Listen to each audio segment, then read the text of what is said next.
The Horrible Gamers podcast may contain content not suitable for all ages. Listener discretion is advised.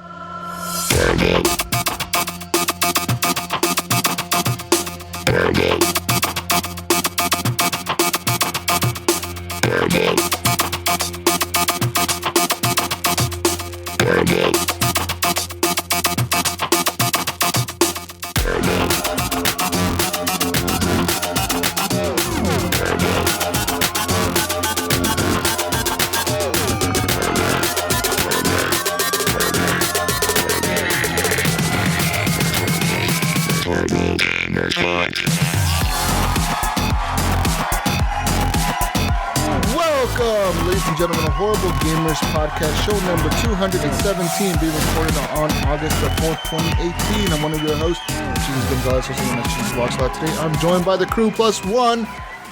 Starting from the Great White North, he's back. Ryan Gibson, Gabe8777 is back. Welcome. What's going on, everybody? Another episode of Horrible Gamers. Let's do this.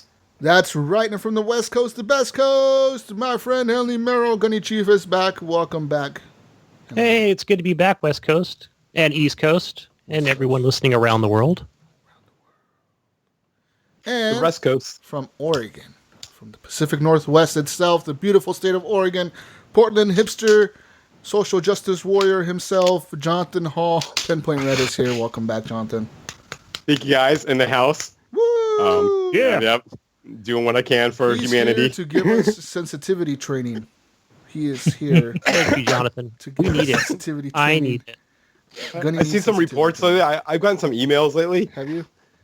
Yeah, We need some sensitivity training. Huh? exactly. It came from corporate. Okay. From All right. Horrible Gamers Corporate. They It's should have like, you monitored guys, us, guys. yeah, you need to watch that whole, that podcast division. They're kind of fucking shit up lately. All right. Okay.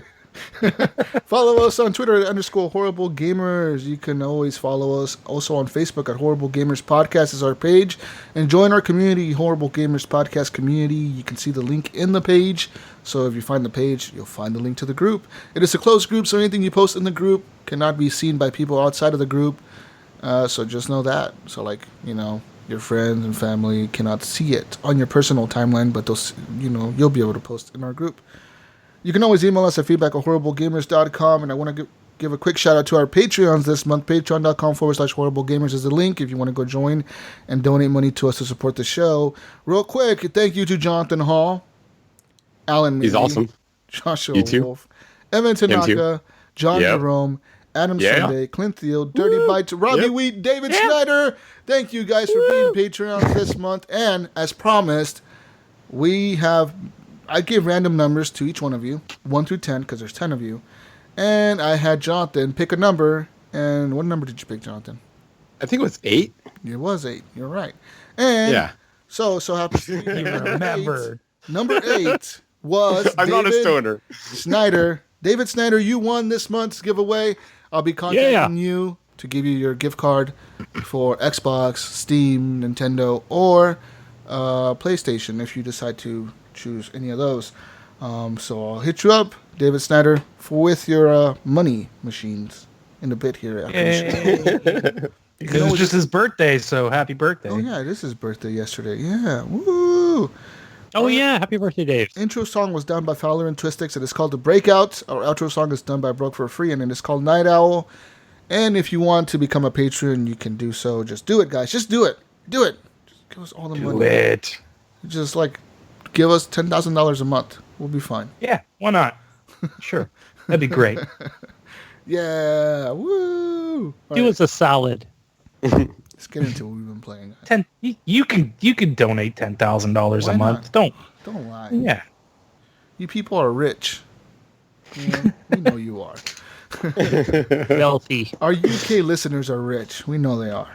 Yeah. Give a couple whale listeners Guys, we on got there. a lot of UK listeners. Big shout out to our UK listeners. I love you guys. You guys are all awesome. We got lots of them over there. They're the second country that listens to us the most, besides America. America, fuck yeah. They're number 2 country. Thank you, UK friends. But Ryan, guess what? Canadian land, Canada is number 3. Yeah, I know. Woo! I know, eh? That's great. Lots of Canadians listening. Lots of Canadians listening. Lots Thank of you, Canucks. UK people listening. Lots of Americans listening. And Australians, too. Hey. Australians number 4. Love you guys. We got any Mexican listeners? We do. Mexico is in, I think, not. Sí. I don't know if it's in the top 10. Órale. Sí. Probably a little bit Gracias. past Sí, that. señor. But they're up there. We got some Mexico listeners. A lot of Brazilians listen to us. So shout out Really? to the Brazilians. Yeah, a lot of Brazilians listen to what? the show. So They thank got you really guys good for meat being grill. listeners. We love you all. and I want to get into what we've been playing this week, guys. I played some Battlefield 1 this week with Brink of Eternity. So if you haven't been paying attention, Battlefield 1 released a summer update. I think it's the last update for Battlefield 1. Like, they said, this is it. Like, we're done after this. It is completely the last patch for Battlefield 1 before Battlefield 5 comes out. I think everybody that has been working on Battlefield 1 has now officially moved on to work on Battlefield 5 completely, right? So, I mean, they might do, like, minor patches and shit for Battlefield 1, maybe balancing fixes and all that, but as far as content and as far as big updates for the game, I think they're done with it. But with this Battlefield 1 update, recently introduced Xbox One X enhancements in terms of 4K. The game had HDR before, but now it has 4K HDR. Bam. So it looks nice. It doesn't look as good as Star Wars Battlefront 2, though. Star Wars Battlefront 2 destroys that game. It looks so good. I don't know. Battlefront 5, what I saw in that one thing looks fucking amazing. Like, it is the Battlefront 5? Frostbite. It's the same engine. Well, but yeah, I mean, you're comparing a gonna step up. sci-fi to a World War One shooter, But- so No, but the fluid, how it goes from character to character, from scene to scene, just looks like there's a lot of like environmental damage they're going to be working in with that engine. That engine looks crazy. Yeah, so yeah, I mean, in terms of graphics, it doesn't look as good as Star Wars Battlefront 2, but it looks good and it's updated. The visuals are updated, so the characters don't seem that well looking. They don't look like the stormtroopers on Star Wars Battlefront 2, but they look pretty good. What I like the most about the new Battlefield 1 update is that the terrain looks better, like the rocks, the trees, the buildings when they blow up, the tanks, all that stuff looks much better.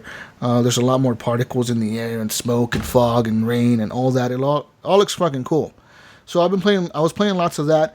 The first time I decided to play with Brink was on Tuesday when the patch came out, and unfortunately, there was a big bug with the game. If you were in a party chat and you were trying to play the game, the frame rate would just dip.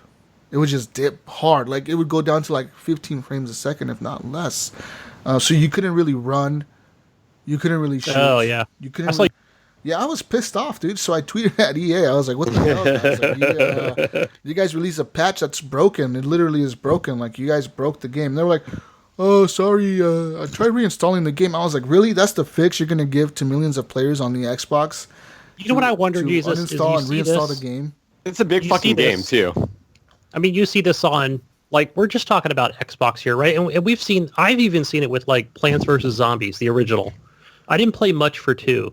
You know, with just these servers, just, you know, with frame rates dipping and everything. I wonder if PC people have the same problem on Origin. I don't know. 'Cause I Yeah. don't think they did because no one I was think it's kind of complaining. shitty if they do that to consoles. No one was or- complaining on PC at all. No, Like, because it was optimized for the PC. Like it Yeah. was. So there was some.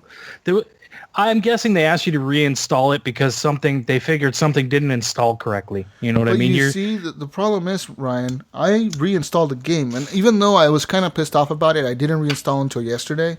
You know, I didn't even play the game again until yesterday because I was pissed off at them. I was like, fuck you guys. Like, your fix is to reinstall a game that's 75 gigabytes for Yeah. all your users. That's insane. Yeah, but you don't know? have to re-download it. You just have to reinstall No, it. you have to re-download it. You have to delete the game that's and the whole re-download point. it. 75 fucking gigs is a lot for data, dude. I mean, you're taking a lot of data off of your bandwidth cap. You know what I mean? I know in Oregon we have bandwidth caps. I don't know. You probably have it, Johnathan. I don't know who you use. Yeah. Well, I don't have a cap, but we have good internet out here. Imagine if you didn't have good internet. Yeah, Like if you live in the Australia. Midwest, or like in Australia or anywhere else, really around the world. Right, Dude, where they don't have that's good yeah. internet. Or my friend Couch in Medford, Oregon. Shout out to Couch. It's like With that's the like a week. slow-ass 1 megabyte. Yeah. No. He's like something like that would take him a week to It download. would. So yeah, that hurts. Yeah, so I mean, it was pretty crazy, but So anyways, yesterday I was playing with Brink. We decided to join the game again. I played it by myself a little bit. It was running great. So I decided to play the game again yesterday. And when I was playing with Brink in a party, the issue was still there. I wasn't seeing it as much as he was, but he said, like, dude, this is bad. I can't play, man. So I told him, screw this. Let's switch over to game chat. We'll just chat in the squad or whatever. We're going to be playing together anyways. Let's just chat in game chat. And we switched over to game chat, and he said, dude, automatically when I switched over to game chat, it fixed the problem. There's something messed up there when you're in a party in Xbox Live. It messes with the game where like it doesn't let it do the 4K. It just doesn't. Like, I don't know if it bogs down the CPU or what it is. That's just weird. Right? And that even sucks if it's even on an X. Yeah, right? it is on the X. X's. Yeah.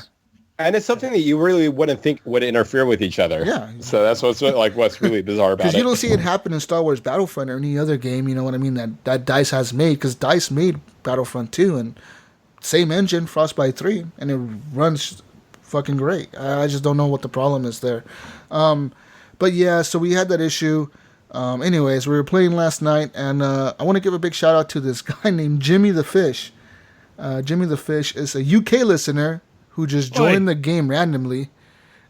And he was like, hey, Jesus. I was like, hey, what's up, dude? Like, I didn't even know who he was. I knew he had added me on my friends list like a few weeks ago. And I was like, what's up, dude? And he was like, oh, I love the podcast, by the way. It's fucking awesome. I was like, oh, shit, thanks, dude. And so big shout out to him, man, because he played some Battlefield 1 with us yesterday. It was pretty cool. Thank you, mate. Jimmy the Fish. And that's Australian, Gunny. But, yeah. Oh. He doesn't want Where you said UK. He doesn't want to fucking restall this game again. UK is not Australian. Yeah, Gunny, what the fuck are you thinking? It's the United Kingdom. You're a fucking Crocodile Dundee. Jesus Christ. You call that a knife? This is a knife? You call that a knife? You want to play knifey spooning. Oh, man. Anyways, but big shout out to Jimmy the Fish. He was a cool dude, super chill guy. He said he would like to join us on Halo Night. He was like, what time is that? I was like, 7 p.m. our time. And like yesterday it was 5 p.m. when I was playing, and it was 1 a.m. for him. And he was like, yeah, it ain't happening. I was like, yeah, it would be like 3 a.m. your time for Halo Night, man. He's like, yeah, that's not happening. I work Saturday morning or Sunday morning. I was like, oh, well, fuck, yeah, that ain't happening. But yeah, super cool guy. Anyways, shout out to him. Battlefield 1, get your shit together, man. I hope Battlefield 5. One thing that I'm worried about Battlefield 5 is that EA is taking a weird stance with that game where you don't really see it promoted at all. Like, no. How many trailers have we seen for Battlefield 5? Just the one, right? Yeah, but actually, I know it's going to be sick. For some reason. But that's the thing, Jonathan. I don't know if it's going to be sick. Because actually on YouTube, there was a few YouTubers that have posted on their channels that were talking about how EA reached out to them to release the new Battlefield 5 trailers on their channels because they don't want to release it on the official EA YouTube channel. They don't want to release the Battlefield 5 trailers on their own channel. They want to give it to these people that are like YouTubers or whatever, like 5 or 6 YouTubers that they reached out to release their trailers for them. And I'm like, how does that even make sense for EA to do that? I mean, if you're making a huge game like Battlefield 5 and it's your big shooter, why not just release it on your channel and give it to them too? It's like, no, we're going to give it to these people to release these trailers. Well, because if they want to build like pre-hype and see how it goes, like so say for instance like they were doing like Titanfall 3 this way, if they wanted to release like Dude and fucking Iniquity and some of these other streamers, I could see them like giving it to them first to kind of just see how it placates with their team, and then they would like, oh, okay, this was a hit, or oh shit, this one didn't go well at all, and then kind of revamp it for like mass thing. I mean, that's how I look at it. It just seems kind of stupid to me how there's no hype around it. It kind of makes sense to me, actually. There's no hype around this game, dude. I mean, I know there isn't, but... When I remember Battlefield 4 coming out on the Xbox One originally, dude, there was a lot of fucking hype for Battlefield 4 and Battlefield 3. When Battlefield 3 was coming out, they were taking shots at Call of Duty. They were making fun of Call of Duty. On Twitter, they were making fun of Call of Duty. They were like giving them shit for their fish technology that they were like touting in the Call of Duty review. Their fish. They were like, oh, we got fish technology. And then Battlefield was making fun of it. Still kind of early, though, Jesus. It's really early, man. The game comes out in 2 months. I don't even know if okay. Yeah, I'm not a Battlefield player myself. I only got the last one because I think it was fucking cheap. But like, I mean, it's one of those games that I feel doesn't really need it. It's like that on Call of Duty and those like given games. But Call of Forza. Duty is doing all kinds of promotion right now. They're doing all the PS4 beta. They got trailers. Because their everywhere. beta's out. Yeah, they're starting their cycle now. But when's the Battlefield beta? Because Battlefield beta has been confirmed to come out the second or third week of September. Because I talked to them on Twitter. They were like, "Oh, the second or third week of September. We can't." It's just one of those games. Is this one of those games I feel is going to sell well regardless? They don't need to really do anything. Sell well. There's no doubt about that. I'm just saying there's no fucking hype around it. That's the thing, Jesus, is they're probably sitting there going, okay, let Call of Duty do their beta and do their promotion and whatever. And then when we start our beta, we'll start our promotion cycle so that we can make people forget about Call of Duty. It seems actually smart. And if they're hitting their YouTubers right now or their streamers or whatever, I mean, that's actually a good... Yeah, they're playing it well. Yeah. So shit. Fuck that article. Yeah, I think they're doing it great. I hope. So yeah, I hope keep the it game up. does well, and I hope it sells well, and I hope that. It looks like next generation Frostbite. That's basically what I want to see. Well, and it looks like it's still Frostbite 3, or is it Frostbite 4 now?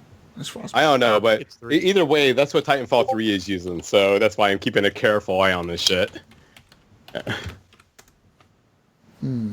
Yeah. Yep. Yeah, I think it's too early. I think maybe, you said 2 months, so probably like within a month.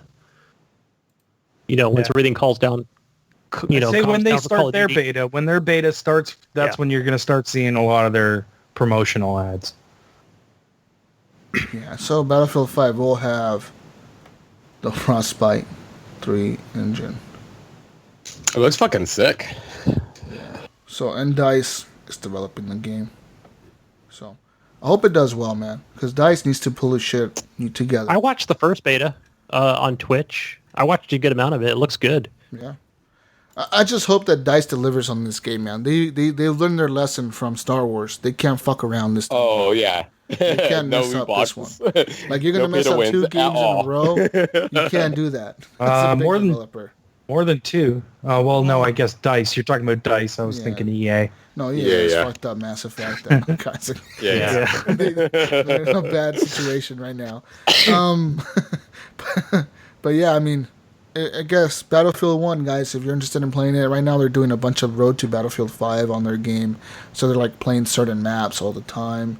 And you get like certain dog tags for Battlefield 5 if you play a certain map or certain things that you do, assignments, shit, get so many kills or whatever. You can get like dog tags for Battlefield 5. I'm excited to see what they do with the World War II. You know what I mean? I'm excited for that. Yeah. Because Call of Duty did it, but it was kind of mediocre. Let's be real here. Right, because I did like the guns better in Battlefield 4. Yeah. So we'll see what happens in Battlefield 5. I'm excited for it.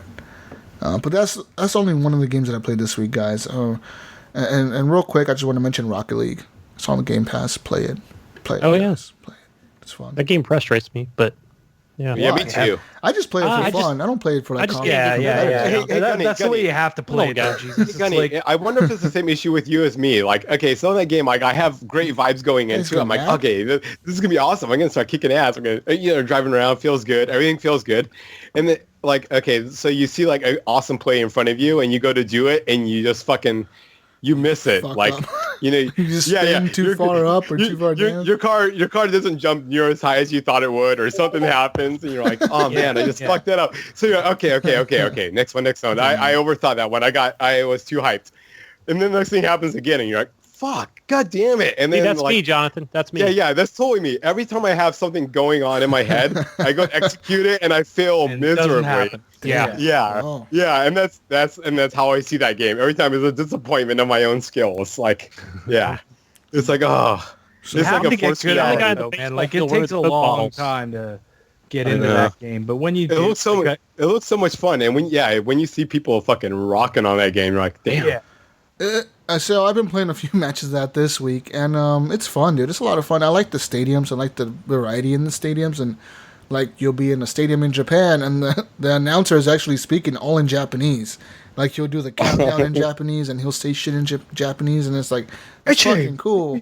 and like it all looks like futuristic Tokyo and shit. And then like you'll be playing in like a map that's like the USA or whatever, and it'll look like the USA. And then you're playing a map that's Brazil, and everything will look like Brazil. It's fucking cool, man. That game is fun. It's a lot of players still playing it. Lots of PC players. I ran into a lot of PC players. Yeah. Because they're typing out messages, like full-on messages, like in a second. Like, I'm on PC, bro. Yeah, that's what they're saying. Master race for life. He's over there got like Dude, I was playing with this guy. I played with this guy the other day, and he joined my match. I was outnumbered. Like, I was the only person on my team, and there was 2 AI. And this guy joined, and the first match that he joined, like in a second, he scored. He scored in a fucking second. I'm not kidding. The match started, and boom, he scored. And I was like, wow. And then the timer resets again. We launched. He scored again. He scored like 10 shots in like a matter of like a minute. I was like, holy crap! And he was like, "Yeah, I'm on PC." That's what he said. So obviously he like knew how to play the game really good on PC because he was like destroying everybody. It was crazy. That's he was awesome. on my team, That's so I was happy. That's awesome. But it's pretty seamless, man. And that crossplay stuff is just there. You know what I mean? And I never feel like the PC has an advantage over us. It feels kind of fair. Whatever. Yeah. It's just different. Yeah. But I got a few other games on my list, guys. I'll let you guys go though. Ryan, I know you want to talk. You got a lot of games on your list there. Yeah, I've been playing. I played with a Blaze Experience. Ooh. We played some Sea of Thieves, The Cursed Sails. And I played that with Johnathan too, didn't we play it? Yeah. Me, you, and was it Snyder? Was it Papa Wolf or who was it? Yeah, we got onto it. No, Mojo. No, it was me, you, and Mojo. Oh, Mojo. Yeah. Mojo's always in that game. That was fun. Yeah, man. So we fought the big skeleton fucking AI ships. Is it hard? And it's pretty crazy. It's fucking hard, dude. Like it's not easy. No, like not at all. Both times when I played, they come in your waves, right? So like the ships are easy to begin with, but then they'll start like pounding on you. By that time, you don't have ammo and shit. So you got no resources left, and you're like, what the hell, right? You really need to get together with other people and go in and fight them, because if you work together, you can probably get through it. But when I played with Johnathan and Mojo, we were, what did we do? We took down 2 ships, right? We were in the second wave. Yeah, so the first wave came out and it was just 1 ship. We took that down. We just pounded it, yeah. And then the second wave came out and it was 2 ships at the same time. And we took down one of them, and then the other one ended up taking us down, and we gave up. When I played with Blaze and his buddy, I can't remember what his buddy's name, gamer tag was. His name was Joe, so we were just calling him Joe. But anyways, we were playing. We got through 3 ships. We took down the second one, but when that last wave came out, we had no more resources, and we just started like smashing into them until we sunk, and then we did. So how do you activate that quest? You just randomly run into a skeleton ship or something, or you have to go? No, on the outposts, there's like a thing in the middle. Everybody's all scared at the outposts now because the skeletons have showed up, and there's like a skeleton that's like trapped there or something, and you'll hear him. He's like always like, rah, rah, yeah. But so he's at the outpost. Yeah, he's all strung up. He's like, yeah. Okay. He's like and then there's like a little note on him, and you can look at it. You can read the note, and the note will tell you what island to go to and what time. And then it'll be like, just go east of Shipwreck's Cove. So you go sail to Shipwreck's Cove, and you go east. And as you're going east, all of a sudden you'll hear the music, and then the boats will come up, and you'll start fighting them. They come out of the water. Yeah, they just raise up out of the water. It's fucking cool. Awesome. It's awesome looking. Cool. Yeah. Badass. I kind of want to play more Sea of Thieves. I haven't had the time or the chance. That game is always good to come back to. Like the game for me has always been like a vacation game, and it feels like that every time I load in. I'm like, I just like breathe a little easier, just calm down. We have to have time to play that game. Yeah. Always 1 hour game. It always takes like 6 hours. Yeah. Like I know. You can't just we're just gonna pop this island and back 3 hours later. Yeah, exactly. The other thing I noticed about when the new thing came out, the skeleton clouds are gone, and I heard that was just it was just because something was messing, like something wasn't working with the pirate ships and the skeleton clouds going at the same time. So they got rid of the skeleton clouds. I don't know if they're going to bring them back, but so there's no forts anymore. There's no forts anymore right now. They're going to come back. They're definitely going to come back. But yeah, they just got to figure that shit out. Yeah, but so it kind of feels like you got something new, but something else got taken away. You know what I mean? So there's like you're trying to add new content to make there more stuff to do in the game, and then you end up taking other things out, and it's like now all we have to do is this thing, right? Like, I mean, everything else is still there. You can still go do gold. Oh, duh. All the skeletons are all on their ships. And they're not at the forts anymore. They're just sailing around. Yeah, I guess. But yeah. So, yeah, I was playing Sea of Thieves. And then an odd pickup, I went and grabbed Road Rage, which is that open world fucking game that was supposed to be like Road Rash. This game is terrible, guys. So bad. But it was on sale, and I was like, I want to check it out. So I bought it. It's not good, though. Like, it's really not good. Not even in, like, a good, cheesy way? It is kind of. I had fun for, like, the first 10 minutes of playing it, and then it was just like, okay, this is glitchy, and, like, it's not like Road Rash where you were like just doing races. It's like you're doing these stupid missions, and it was like, I don't know. They should have just made it races. Like just keep going to races and like fight your way through them and like unlock weapons and stuff. But it wasn't like anything like that. And If it was races, like just like focus on brutality would be awesome. But I paid like $10 for it, so I'm not disappointed, and I'll probably play it again just for laughs, kicks every once in a while. But I don't think it's something that I'm going to get into. You know, it was be warned. It's not a great game, but you know, you could still have some fun with it, I guess. If it came out on Game Pass, is it worth a download? Yeah, absolutely. I think if it was on Game Pass, it would be worth downloading for a laugh. Okay, but, cool. Maybe a little nostalgia there, right? Yeah. So I also finished Moonlighter finally. Ooh. How many hours did that take you? I don't even know. I haven't looked at how many hours I put into that. But I spent a long time in that game because I didn't do everything like straight away. I kind of like sat around in areas for a while and tried to level up and do some stuff so it would be easier in the end for me. And it was. Because it was really tough in the beginning when you're not leveled up and you don't have like all the good weapons and stuff. Once you get all the good weapons, it's like you just walk through it.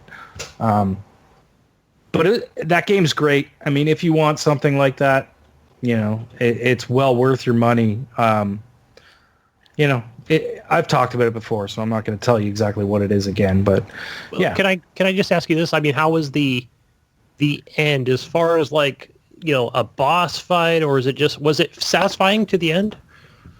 Yeah. I mean, like every dungeon has a boss at the end of it, and your goal is to kill all 4 bosses. So, you know, you go through dungeon 1, kill the boss, go through dungeon 2, kill the boss, go through dungeon 3, kill the boss, go through dungeon 4, kill the boss, and then it ends. The end of the game isn't super satisfying. Like it's like it like throws you back into the town so you can just keep selling. And like, I don't want to spoil anything, but something happens and it's like, it makes no sense at all. You're just like, what? You can still go down and sell stuff and go back into the dungeons, even though at the end of the game they told you the dungeons were closed and you couldn't go back in there. They lied to you. Yeah, it's weird. It's weird. Maybe it's set up for a New Game Plus. No. You can just continue to New game collect forever. and keep your store. You can keep your store going. You know what I mean? Like you keep going in and going back and selling items and stuff. So is it like being one of those stores that has like closing sale, but you remain open for like 5 years? Closing sale, come in now, bye. It's not the store. It's not the store that closed. It was dungeons that closed. It's like every furniture store that I see in Oregon. Business. Last chance. You just Last keep one chance, item, buy your last now. item on the table forever. Sell it for like Going out 5,000 of coins. business, everything must go, and like they're open for like 3 years. You're like, what the fuck? You had those signs up for 3 years now. That's the same thing with mattress stores. They all do the same thing. Buy now. Oh man, jeez, I don't know if you have those commercials for the mattress store. Dude, It's like Mattress World or whatever. Well, the lady has like vampire teeth. The one that's always on the commercials. Yeah. I think she's pretty hot. I think she might be a vampire. I'm pretty so? sure. I think so. She has like vampire teeth. She's like this little blonde. Laid down on the mattress. Every time her commercials come on, I'm like entranced. I can't not look away from it. You I want think the those lady fangs. is. I'll forward it to the group. My little Find the commercial. Forward it to the Okay. So I've also been playing a game called Shantae and the Pirate's Curse. Shantae. This was on this was on Game Pass. And it's like a 2D hack and slash game I where seen you're this one yesterday. I was platform. looking at it. Yeah. It's okay. It's very kiddish. It's pretty easy. I'm starting to get to a point where there's actually starting to be a little bit of difficulty to it, but it's a pretty simple, 2D platformer game. It's pretty, it's colorful, it's bright, But yeah, that's on Game Pass, so check that out if you got Game Pass, because you might like it. Cool. I also played Next Up Heroes, which was a free game, wasn't it? Didn't we get that for free, or is that on Game Pass too? I think it's Game Pass, isn't Yeah, it? Game Pass. Probably. Yeah, it might have been Game Pass. That's right. Which was super glitchy for me when I first started playing it. Every time I would get to the end of a level, I would go to, hit A, and the game would just freeze. So I'm like, well, that sucks. And then I go through, do it again. It was fine. Next level, I fell through the floor when I hit it. And I'm like sitting in the sky. I had to wait for a timer to count down. I couldn't even like hit start and exit the game. I would have had to like dashboard and quit the game and go back in. Like it was so locked up. But then after a while, it started running. I don't know what it was. Just all of a sudden, it ran fine. And it kind of feels like Happy Wars a little bit. It's like an isometric top-down sort of like hack and slash game. And you're upgrading like your weapons and your characters, and you're trying to gather new characters. It was kind of fun. I think I'll play a little bit more of it. Maybe the game gets cleaned up a little more. But yeah, check it out. It was kind of fun. If you're, hey, I don't have any games to play, or I don't have anything to play right now, some free you could check out. Well, Cool. If you have Game Pass. Included with subscription. Yeah. And then out of nowhere, I played Paladins. And I was like, you know what? I feel like playing something different. I was just sitting here. I'm like, I want to play something that I haven't, gotten into or something. Did you ever play Overwatch? Yeah, I did. I like Paladins more than Overwatch, actually, from what I played. I was having a lot of fun with it. I played for about 5 or 6 matches, and I did pretty decent in most of them. I was holding my own, anyways. So Yeah, no, I had fun with that. Yeah, I just booted that game up for the first time in like a while myself last night. I was like, I might as well check this shit out. So I played. So Yeah, I played 2 matches. I think I don't even know how the scoring system worked. I felt like I was doing rad. And every time I thought I was looking at like the status board, I thought I was on top, but I don't know if that was like default me being as like looking at myself on top. No, it's not. But the scoring is weird because like even the screenshot that I shared showed that I was on top, but there was people on my team that did better than I did. So I don't know. I think it's like points for doing everything, right? For kills. Yeah, I was super confused. All I did was play until we won. But yeah. And there's certain characters that will get points for healing and points for shielding. So if they're like a shielding character, they get points for going up front and like shielding all the bullets, Right. so that the rest of the team can get kills, right? So Yeah. you kind of get points for everything in that game, it seems like, no matter what kind of play style you're playing. But yeah, I don't know, man. Paladins was fun. I think I want to play some more of it. So Well, there you go. Alan, I can Dave, UB it play up with you. Paladins. Yeah. We should gang up and Paladins up, Johnathan. Paladin Knight. Yeah. No, I was doing good. I was kind of confused by the game itself. I mean, yeah, I felt like I didn't know what I was doing, but I was just killing everybody. And yeah, I could be a natural. Who knows?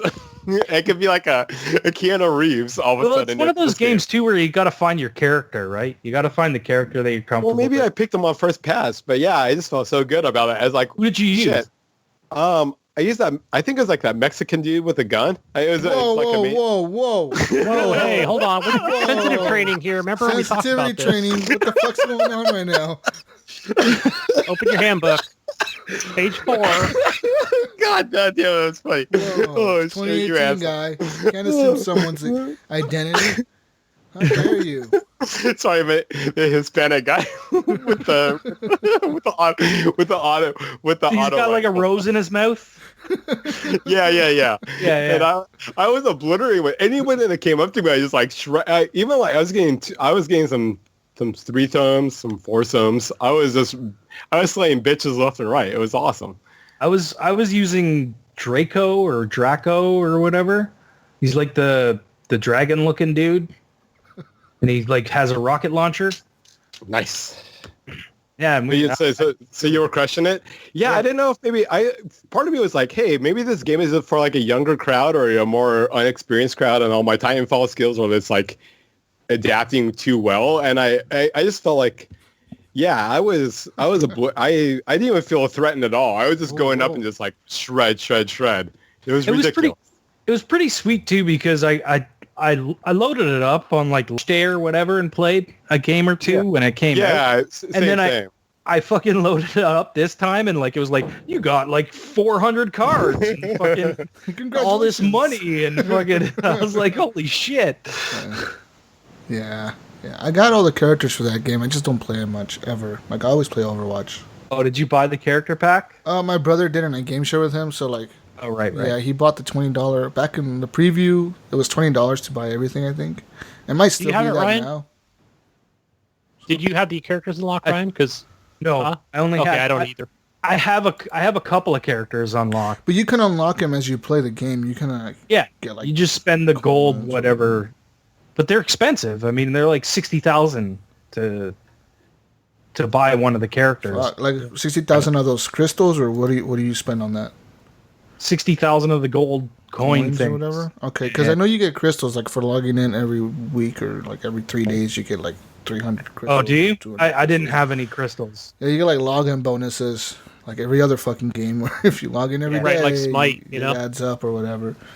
Well, it gave me like the login bonuses for fucking 3 years. All the cards and shit. Yeah, it was like it just dropped a whole bunch of shit. It might have been because you played it in preview. They might be like rewarding those players for playing it in the preview. Like maybe, yeah, or whatever. Yeah. Anyways, and a bunch of achievements popped too. As soon as I loaded it up, it was like dunk dunk. Hey, you got 100 cards. Because in the preview they can't have achievements. Oh yeah, maybe that was now it. Yeah, that makes sense. They can't because like PUBG doesn't have achievements. Like all those games on the preview don't have achievements, so that's probably why. That's pretty cool though. All right, but the game runs well, and it's pretty incredible how there's going to be crossplay with the Switch version, and the Switch runs at 60 frames a second. Like, that's fucking crazy. Yeah. That's crazy. What else did I play? I played another game called Aces of Luftwaffe. Luftwaffe. Yeah. So it's a top-down like 1942 plane shooter. You know what I mean? Yeah. Down and you're floating around, getting power-ups, and it has some cool stuff where you're leveling up, and there's some pretty cool bosses. But that game is a fun little game that for when you need like 5 minutes and you're like, I just want to kill 5 minutes. I don't know. Johnathan, where the fuck are you? Are you in the wind tunnel or something? Laying down on the couch again. You have your fucking fan on, you fuck? Wait, maybe. It's fucking 61 degrees out here. What are you talking about? I always have to get on about that fucking fan. I got used to it. I need my airflow. But I've seen this Ace of Luftwaffe, and it looks cool, Ryan. Is it fun? Is it good? Yeah, it's pretty good, and it gets hard. Like this, I'm stuck on a boss right now. I think I have to go back and try and finish more challenges so that I can level up a little more before I can beat this boss. But yeah, I'm enjoying it, man. Like, check it out. I think that's on game. Is that on Game Pass? No, I thought you bought that. I think that. No, I got a review code for that. Yeah. I got a review for that. Yeah, because they emailed me too. They were like, "Hey, you want a review code?" I was like, "No, I'm okay." I always get excited when I figured you were gonna get it. I was like, Ryan's probably gonna get this for sure. I always got excited whenever I saw it, like on the pre the buy or whatever. I check it out. I'm like, oh, it's a 1942. So, and like 1942 and shit's fun. Just that shit stresses me out. I'm not like that. If you're looking for a game that's similar, though, guys, if you're looking for a game that's similar for guys and girls, I guess, go to Game Pass and download Skyforce Anniversary. Yes, that's what it sounds like. That's a good one. This one's a little more cartoony than Skyforce is, and it has like level ups. Like you have 4 characters with you at once. Wow. So there's 3 other planes with you that are shooting as well, but they can get knocked down, and then there's a respawn time where they have to wait before they come back again. And you're leveling up all your different characters. So like each character has a skill tree. Man, that you can well, it's funny. I used to love those type of games as a kid. Like that's basically like that. And I remember there was one that was like a side scroll like Contra, but with planes. I can't believe I'm spacing the name on it right now. But yeah, you would level up like 4 different pilots and shit. But yeah, all that kind of stuff. I enjoy the fuck as a kid, but yeah, these days I can't comprehend that much like onslaught of firepower. Bullet hell games I can't deal with. Well, it's not as bad as a bullet hell game. It's a little good. A little calmer than that. You can nice. kind of take your way around things. Oh, that's good to know. That's super good to know, actually. Because that's basically what I saw in the thing that I basically categorized a bullet hell on my head. So. Yeah, and it's not a one-hit kill kind of game either, right? Because you have all 3 aircrafts, and they all have to go down before you're going to blow up, right? Because they're there to so you don't blow up even if you get hit. And you get hit. You can get hit 4 times. Once those 3 guys are gone, you go down. Oh, so that's a new concept. So it's like so it's kind of like 1942 looking, but there's actually 4 ships that go in, and those are your life points. So when they go down, sort of, but they're also shooting, right? And they'll do stuff like each character has little things that they'll do. Like one guy will go crazy, and all of a sudden, he's all nerved out and he's fucked up. So he starts flying all over the screen, and you have to dodge him because he'll knock you out if he hits you. So and then there's another girl that falls asleep or something, and you have to protect her. And I can't remember what the other guy does. I don't think I've gotten there yet where I figure out what happens to him. But yeah, they all have these different levels where they'll do their special thing that they do, and you have to deal with it. Actually, sounds kind of cool. It is. Yeah. It's really neat. It's a really neat game. Nice. Man, yeah, actually, you relieved all my stresses about that game. Go buy it, Johnathan. Just go buy it. I will. Sold. Cool. And I think everything else on my list, everyone's going to talk about it anyway. So other than Yoku's Island Express, I'm still playing that. That's a fun game. I'm almost finished it now, so I'll get back in and finish that eventually because I love that fucking game so much. I think I'm stuck at one part. Which part are you stuck at, Gunny? I don't know. I'm still early on in that game, but I think Gunny doesn't know. I don't know where to go next. So, but we could talk about that off the air. Yeah. Okay. Gunny hasn't played. Yoku's Island Express. Stuck. Gunny's stuck at the Express. menu. It's like a menu. It's like a 2D platformer with pinball stuff in it. Oh, I heard that. Okay, I know which one you're talking about now. Game is so good. Like, nice. I can't talk that game up enough. It's so much fun. Oh. But that's it. What have you been playing, Gunny? A game I did play, but I didn't put on my list was, I think I did play that zombie pinball a few weeks ago. Oh yeah. Yeah, it's just okay. What the fuck it's real. Is that a indie. game? Is that a game? Yeah, it was released as a game. Was that? Did I play? I don't know even know if I played it on Steam or if I played it on an Xbox. I have it on Xbox. I picked it up on Xbox because it was like $2 or something like that. I think I just got my I think I had just got my Xbox rewards or whatever, so I was like, I'll pick that up. $2. Yeah, I think it's just one table, and It is, but it moves forward. There's stuff that happens. Like you can get further in the game, like you can continue on to other tables, but you always started on the one table. yeah, But it's not. I don't know. It's okay. yeah. I mean, I didn't think it was terrible. It's crazy though, right? Like shit's popping off everywhere, and yeah, it gets hard to see. it seems like it's a big area that I have to cover, Why? and it might just be just having that big 4K TV. But yeah, it's all right.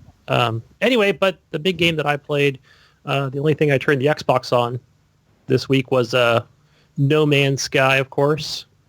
Hey,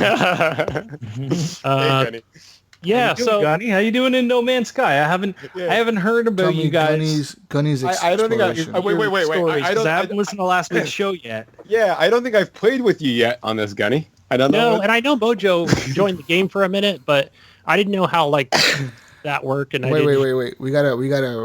We gotta clarify this, Jonathan. You joined Gunny's game, and Gunny decided to kick you from the game. I think. Yeah. Well, last weekend, yeah. when this game came out, I think it was right before. I think it was right before Saturday Night Halo night. I had some time to kill, and I was like, "Oh, look, hey, Gunny's on No Man's Sky. I wonder how he's doing." I'd rather play. I want to play some Titanfall too, but I'm kind of I wouldn't mind checking out his base, just saying hi to Gunny. I'll see how things are going. Yeah, might as well. Fuck it. So yeah, I joined his game. I'm loading in. All of a sudden, it goes. Host removed from game. I'm like, what the fuck is that shit? I'm like, God damn it! I'm just go back to Titanfall. I know. Game. Yeah. Wow. All right. To to defend myself, that was at 2:00. The Xbox only stays on for 4 hours. Excuse me. We were podcasting at the time. Oh yeah, I bet. So it automatically shut off. That's your excuse. Ha. So I didn't kick you. So you're not an isolationist, Gunny? Yeah. No, but so I'm on one of the planets that you go to after you go to the space station. Well, and that could be a random planet because there's endless planets in that game. Yo, yeah, right. So whatever planet B9-8764 is, and it's one where you go and you hit claim this planet. I don't even know what that does. Does it just kind of open up areas of where you can find resources? No.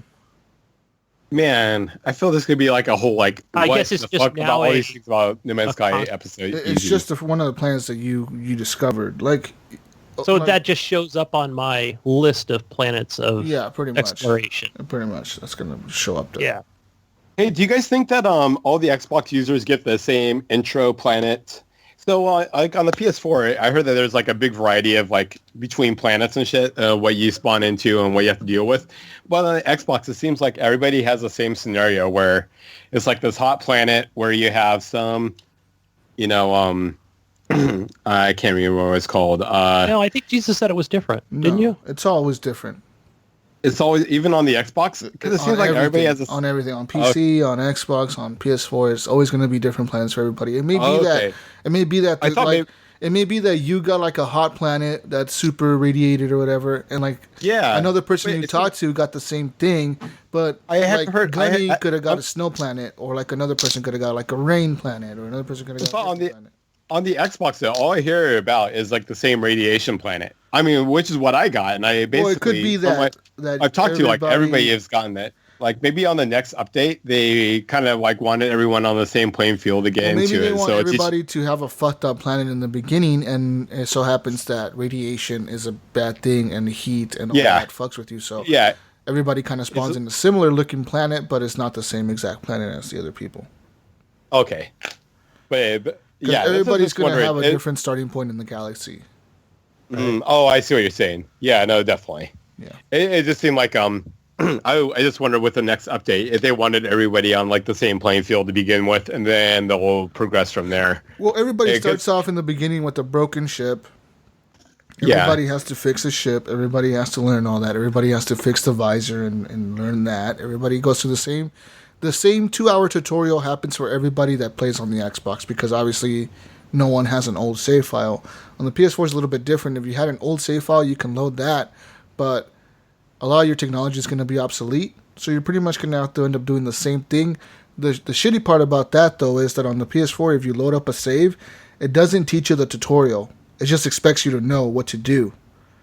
So a lot of people on PS4 are finding out that it's better to just restart the game completely and go to the tutorial again. Because the tutorial is pretty good about telling you about what the refiner does, what the Galaxy Navigation Tower does, what different things do. It teaches you a lot. You know what I mean? Right. But anyways, tell me about your experiences. Yeah, so I come down, land on this planet, and it's pretty glitchy. Like as far as like it taught me how to make the terrain manipulator. Yeah. Whatever that thing is called. So I've got that, and I find the copper, or whatever it's called, and I'm like, okay, and it gives pretty clear instruction on how to manipulate the terrain, and I'm doing that, and there's like nothing happening to the copper. Like it shows like, okay, you got 2 pieces of copper, that's it. But right where my ship is, where I landed my my ship, and then like all of that's like all glitched out and everything. So if I try to like walk over to it, I fall to like the middle of the planet. That's weird. And I was like, man, what is going on? And I'm like, when did you play it? I think on Monday. So that game was pretty glitchy. Tuesday. Monday or on Tuesday. Thursday, they released a patch for it that broke the game pretty bad. It pretty much was corrupting people's save files, like completely. Like your save file was fucked. You couldn't, like it's done. Like your game was done. You had to reset the game and start all over again. It was just pretty bad. But on the 3rd, they released a quick patch yesterday they released a patch that fixed that. So like it took them a day to do that, but they did fix it yesterday. Okay. Because it was pretty broken even on Monday. So one of the good things is like you can load in like to your save point. So okay, I went back to the save point, and luckily so it was working correctly after that. So like, okay, so the manipulator actually works. So it works as the way it's supposed to be. Did that.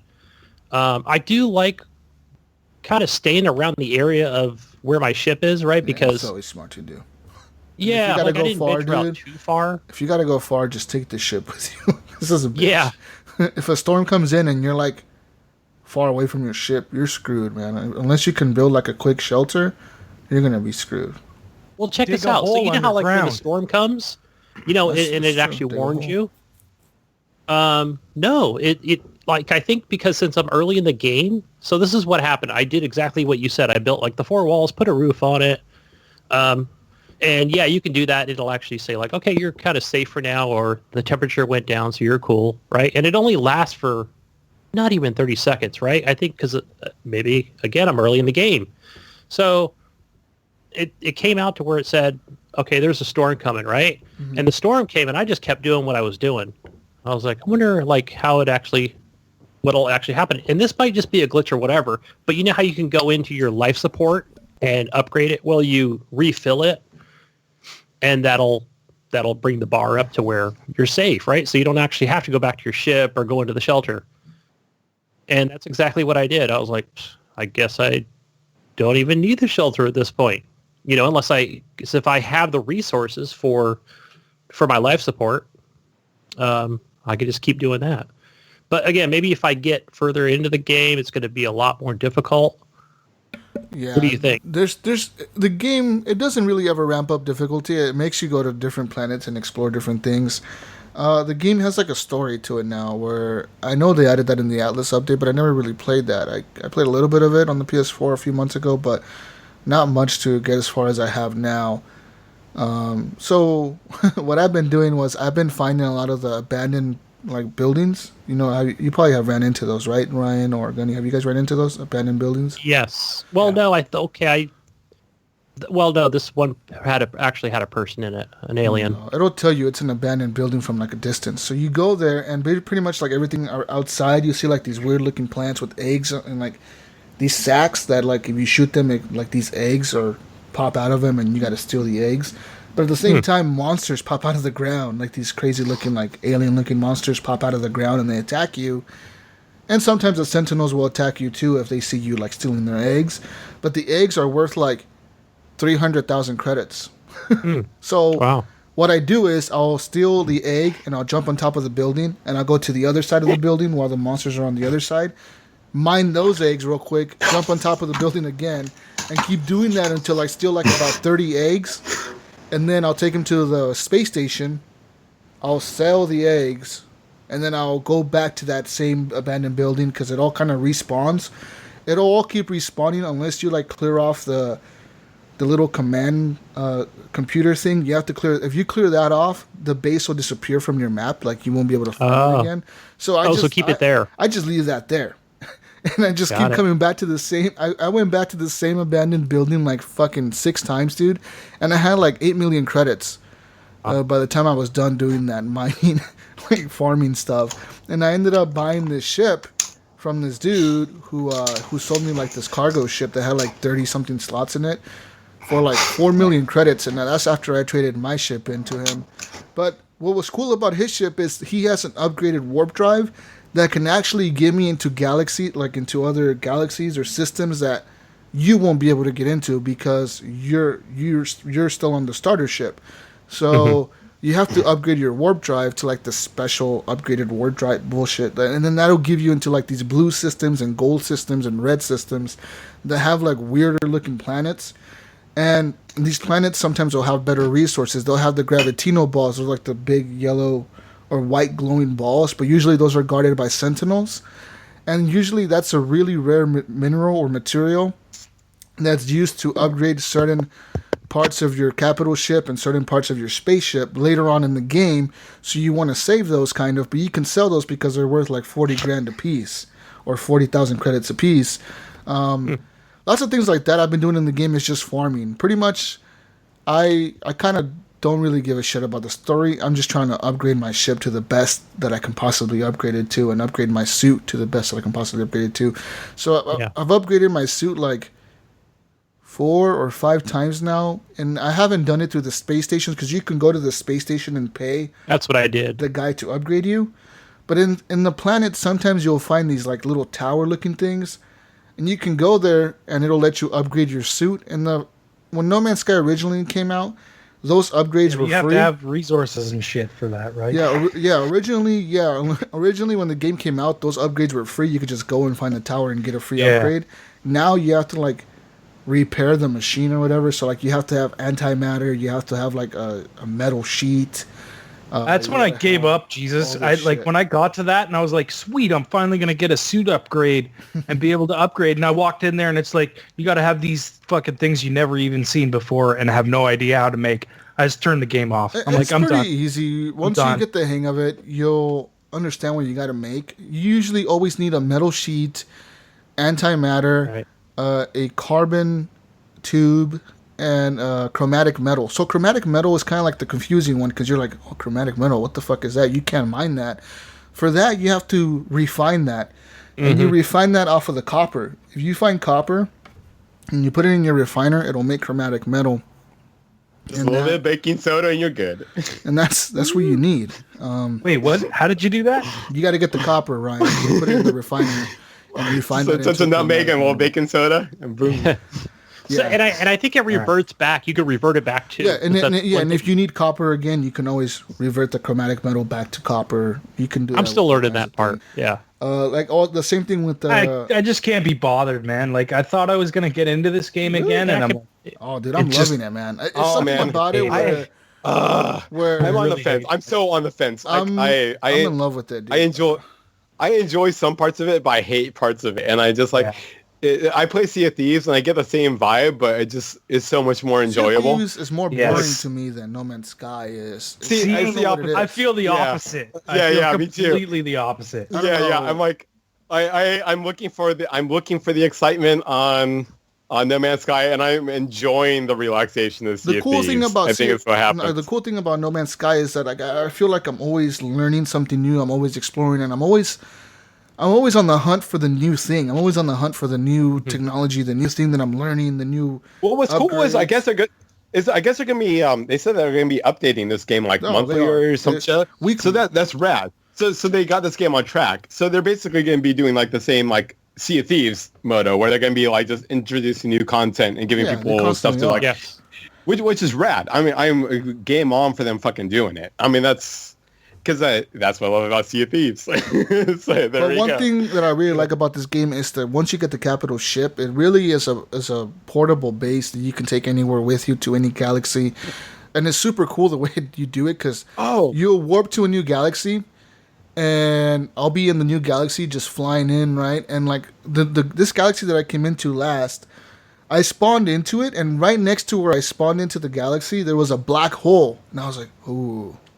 I was like, should I go there? Should I go there? But I was like, fuck that. No, I don't know where it's going to take me because the black holes is a thing that you can go into, but it can literally take you across the universe. Like it'll. But don't you want to go to new places? You just said. No, listen. Go for it. But I haven't been to this.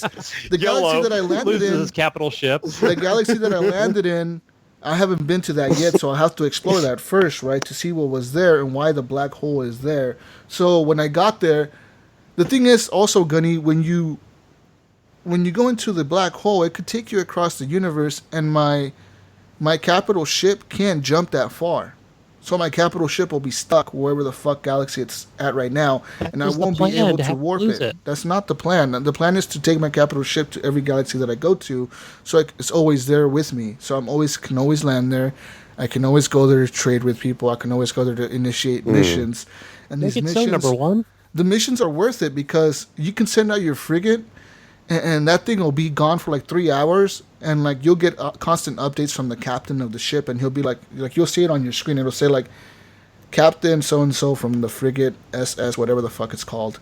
It'll be like arrived at this system, initiating contact. We see some space pirates. We're gonna engage them, and then it'll say like we'll contact you back later. And then like a few hours, like a minute or 10 minutes later, it'll be like we have jump systems again. We've jump systems again. We're now arrived at this new planet. We're going to initiate contact with the people living here, and we'll contact you back in 10 minutes. And then they'll contact you again in 10 minutes, and it'll be like, sometimes it'll be like, hey, emergency, we're going to need to contact you right now, and you have to answer the broadcast, and it'll be like the captain of the ship. He'll pop up on your screen, and he'll be like, hey, look, we just got attacked, and our ship is badly damaged. We want to return back to base. And you can be like, no, continue with the mission and finish the mission no matter what. Or you can be like, okay, yeah, come back to base. And they'll come back to base, and you'll have to repair the frigate. So you have to land on the big ship that was on the mission. You have to land on it. And then when you land on it, the captain will pop up and he'll be like, hey, look, we want to serve you, but our ship is kind of down right now. We can't really use it. So then you get out of your ship and you walk around your spaceship that you own, like this huge ship. And you have to repair the different parts on it. You have to repair the navigation systems, the cargo hold, the weapon systems. And you're actually walking on it. So you're like flying, like walking on the outside of the ship or on the inside of the ship to fix it. Lots of things like that are really super cool in the game, man. It just makes you feel like holy shit, like anything's possible in this game. Yeah, it's so fucking cool, man. And one planet that I found for the first time was a planet that I found in the last galaxy that I was in, was a planet that looked super cool from space. It like had all these clouds and water. And as soon as I get into the planet, I get through the clouds, I'm zooming to the ground, and I notice there's no land anywhere, dude. Literally, the entire planet is an ocean. Everything is water. There's like little tiny islands that I could possibly land my ship on. But besides that, everything is fucking water. I was like, oh, it sounds perfect. Man. I was like, yeah, should I land here? Should I land here and like try to go on the water, see what I find? I was like, that's kind of creepy. Bill Condo. Fuck that. I'll find the Kraken or something in here. Water world. Fuck this. It'll eat your island in one gulp. So I took off and I went to the different planets. Update. So cool, man. It's just the planets that I've... Jesus. Okay, so one thing that's confusing me is I've heard that... Okay, so the game seems like it's like... When you load in, it's just you and whatever's in your crew when you join like the multiplayer. But I've been hearing some podcasts. I don't know if they're mistaken, but I heard that they're kind of like on the impression that it might be like a Destiny public zone where there's like 16 players in that zone, but you're in your own group. Any speculation on this? Like, yes. do you think like their own server?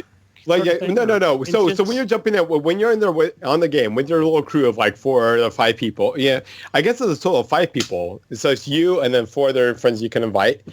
When you see like a random ship flying by, is there a chance that it's actually like another fucking player just going by? No, unless I've heard that you're on servers lately. I've been hearing some.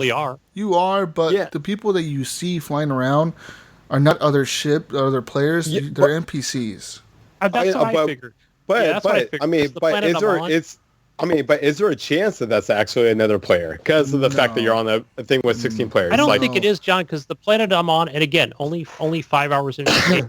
At that point, there were 4 ships. I mean, I guess overhead of me. And okay, I went, that's got to be NPCs. They're Yeah, I not guess the other They're size not of, landing. okay, I saw. I guess the size of the unit. Okay, so I get it. So, say a Destiny public zone, it's the equivalent, but because of the size of No Man's Sky, the chances of that actually being another player versus an NPC is astronomical. Right. If you run into another player that's in your game that's not part of your crew is full, you can only ever actually see the ships and the people that are actually playing with you in your party, which is up to 5 or 4.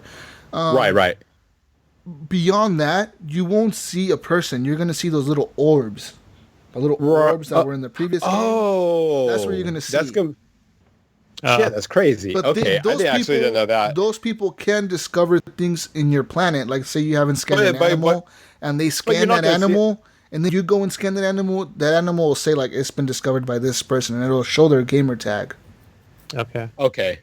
I was just curious on that. Yes, I mean, it would actually kind of, I mean, I think it's kind of like a factor this game kind of needs, is that, again, the Sea of Thieves moment, where all the shit that you're making and making with your group of friends and stuff could get destroyed by any minute by like.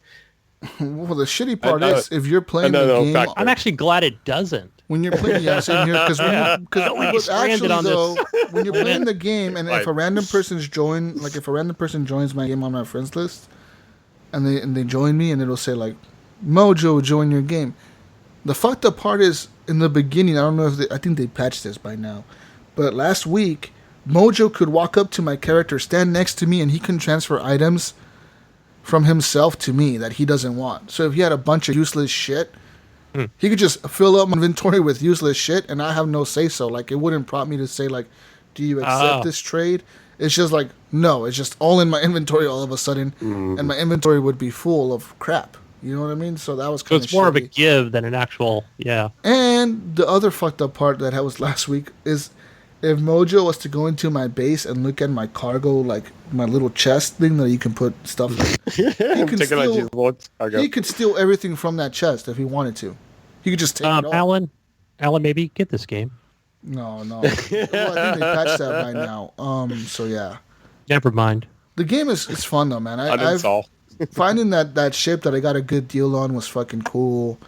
I found a bunch of crashed freighters on planets, like these huge ships that are crashed, and you got to fix the doors, and you'll get into like their cargo holds and find like special tech that you can put on your ship or on your big freighter, like missiles or defense systems or shields or upgrades. The game like never ends. It just keeps going forever and ever and ever and ever. No, that's cool. No, I'm trying to figure out how to upgrade my guns on the ship. Yeah, you have to go to the space stations and buy the upgrades, Gunny.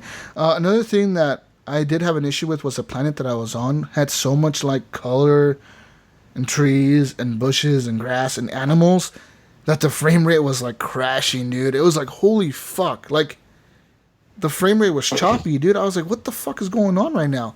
So I ended up having to switch my game to performance mode, so I had to relaunch the game. And after switching to performance mode, it goes down to 1440p, but it still looks good. And it runs performance mode. I just can't wait till the moment when Jesus has a big old cargo that he needs to get from one point to another that's had like a 30% successful rate that he really, really, really needs. So he needs to hire on 2 other players to escort his cargo from point A to point B, with a certain amount of pay points. Basically, it's like a minor mission for us, but a mission for him. Like That would be amazing. Where he's like, okay, guys, and there is missions like that, dude. There is missions that I can initiate. Like if you're playing with me, you have to go onto my big freighter, like my capital ship.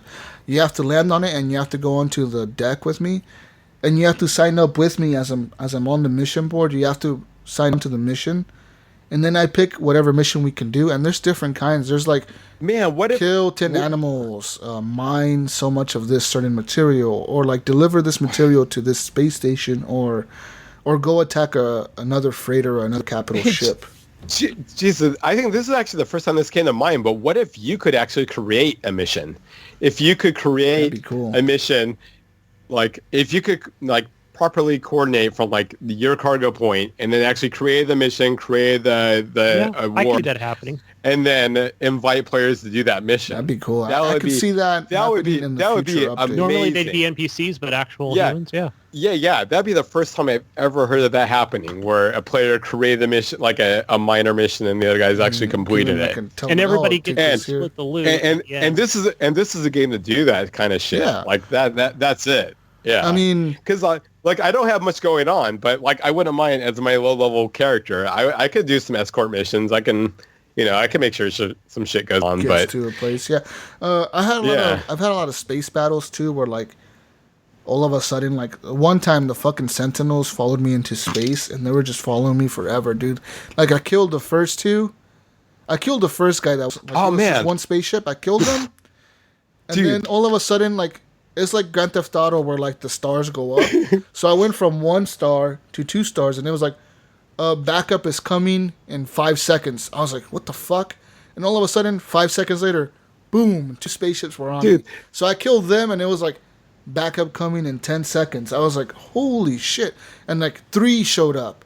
And then all of a sudden, it was like, backup coming in 4 seconds. And like 4 more showed up. I was like, holy. And the thing is, when you're being chased by the Sentinels, you can't warp, and you cannot like hyper travel, like when you're like super boost or whatever. You can't do that when they're on you. You can't call Scotty down in the engine room. Shit, you can't do nothing. You have to either fly to a space station and land on it, or land on your capital ship for them to actually get it to like leave you alone.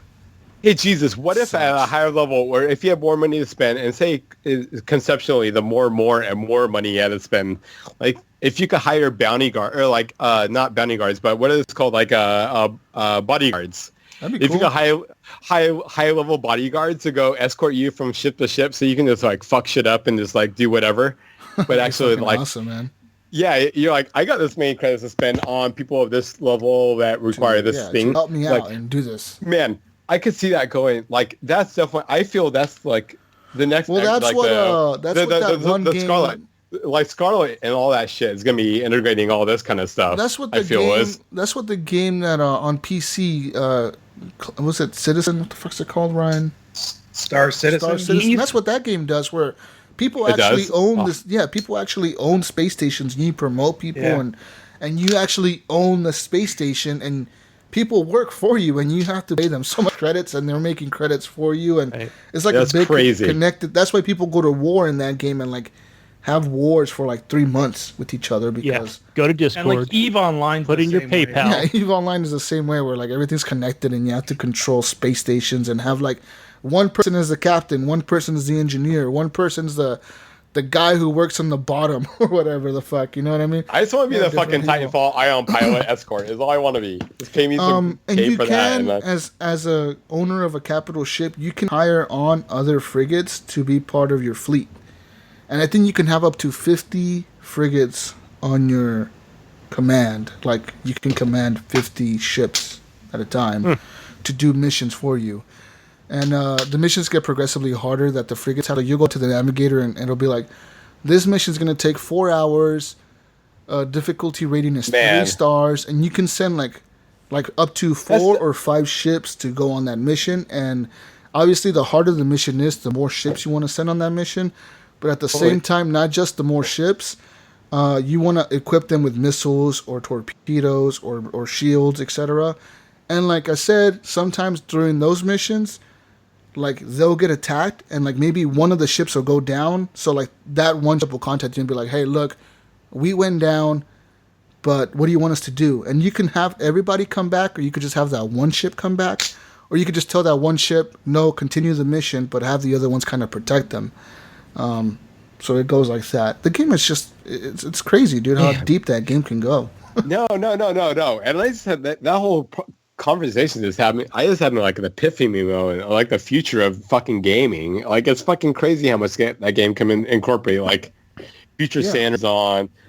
Yeah, that's ridiculous. Like if you're that pro of a gamer, you can be like scrolling through and looking for bounties on stuff, and you're like, you can like maybe respond to a bounty like, hey, here's my counter offer. I have this many successful missions. You know who I am because of my fucking YouTube status and following my Twitch status. Like, yeah, like I have a 90% fucking percent rate. Yeah, hire my fucking ass. I'll get you through this. I can see No Man's Sky becoming more connected. The problem is that the studio is so small.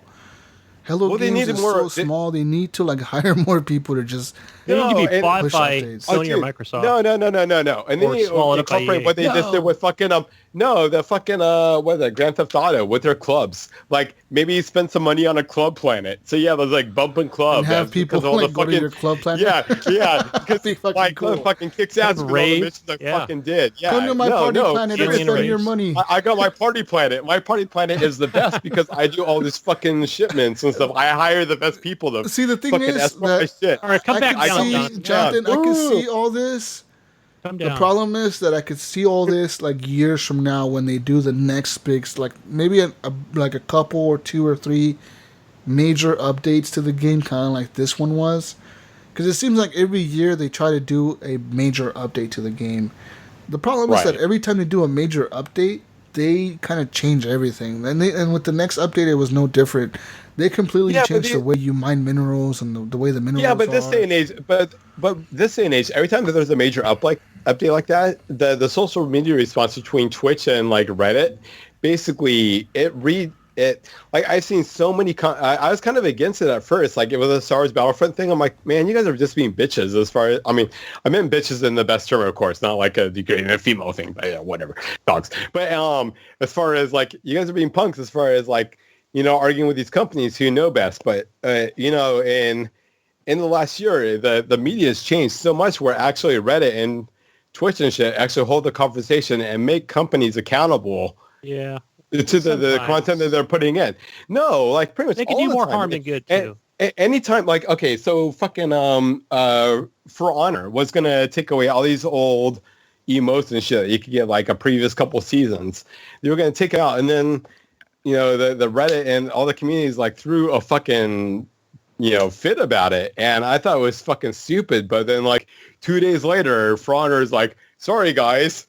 Sorry, we're gonna re-implement these fucking things. They're like, we didn't mean to. Spoke up, Yeah, no, the community just like Battlefront, right? We all spoke up. No. Yeah, the community has way more voice than you would ever fucking think. So a community game like, all these, whenever they want to try something new, if the community agrees with it, they're gonna go be cool with it. But if they don't agree with it, they are going to throw a massive fucking fit about it. Right, whatever the consensus is. Yeah. No, so it's a weird day. Like, I really didn't see this happening. I didn't see this happening just as much as I didn't see Fortnite becoming the fucking biggest game of the year. Like, when you guys were first talking about it and shit. Like, it's a weird one. But it's, like, yeah, I've kind of changed my tune. Like, I before thought all this, like, I thought the game production knew best on what they were doing, and the gamers should just kind of like just go with it. Just go with it. It'll be for the best of you. But let's look at a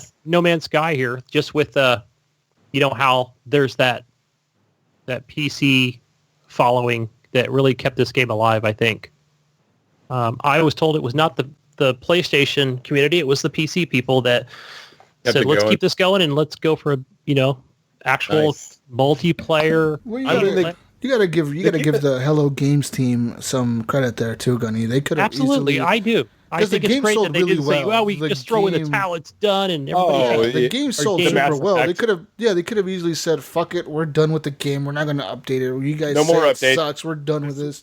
We give up. We're going to move on to our next project." And no, instead they kind of just said, "We'll just shut up for like a year." for like 6 months. We won't tweet anything. And just fucking make it good. And just yeah, make I know. it good. So, I appreciate what they did. It's kind of like, it's what the crowd doesn't really want because people fucking fester about it, but it paid off. It did. You know that it's sold pretty well on Xbox. I think it has because I see a lot of my friends on my friends list playing this game. A lot. Oh, just wait till that fucking shit is cross-platform play. All of a sudden. Boom. Crazy. Hell yeah. But it's a good game, guys. I like it. Despite the bugs and glitches that I've run into. Yeah. It's good. I like that terrain manipulator for mining and shooting shit with the laser. That's all cool. Yeah, I'm still like, around. Man, nice. My friend was making fun of me because I was like, shout out the Pie Dream. But yeah, he was making fun of me because I was like, yeah, I like this game, but I keep having to like, it takes me like 15 minutes to like travel from planet to planet. He's like, what the fuck are you doing? You're not even playing this game right. You're supposed to build this fucking turbo thing. The turbo thing, yeah.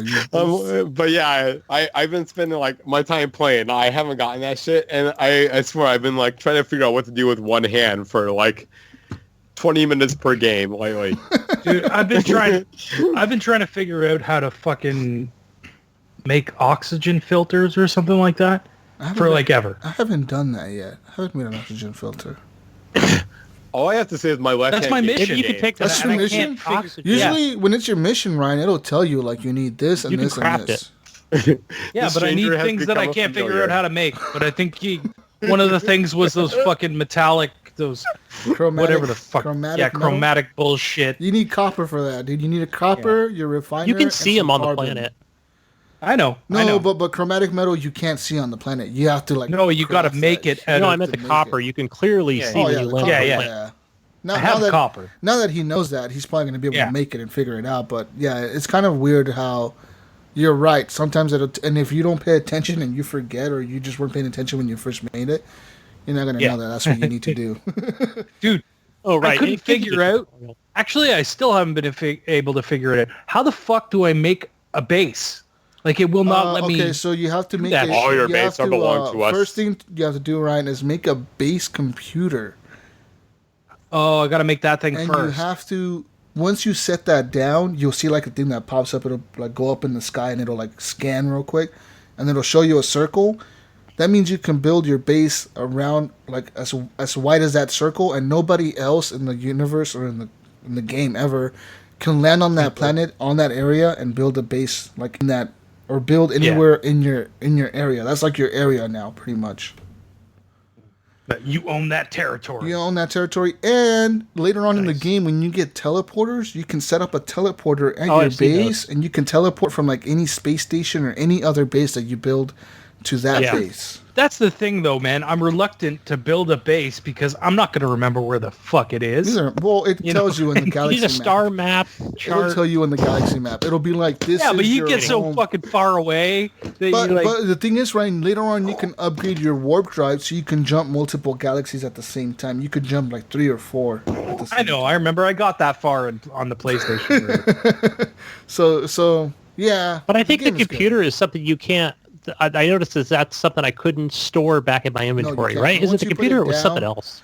Once you put that shit down, is there, and like that one, and there's something else like the blueprint, not the blueprint reader, but some kind of other computer or scanner thing that you put down. You can't pick it up again. I got the blueprint reader thing, and it's a little daunting at first. I'm like, okay, what does that do again? I can't remember.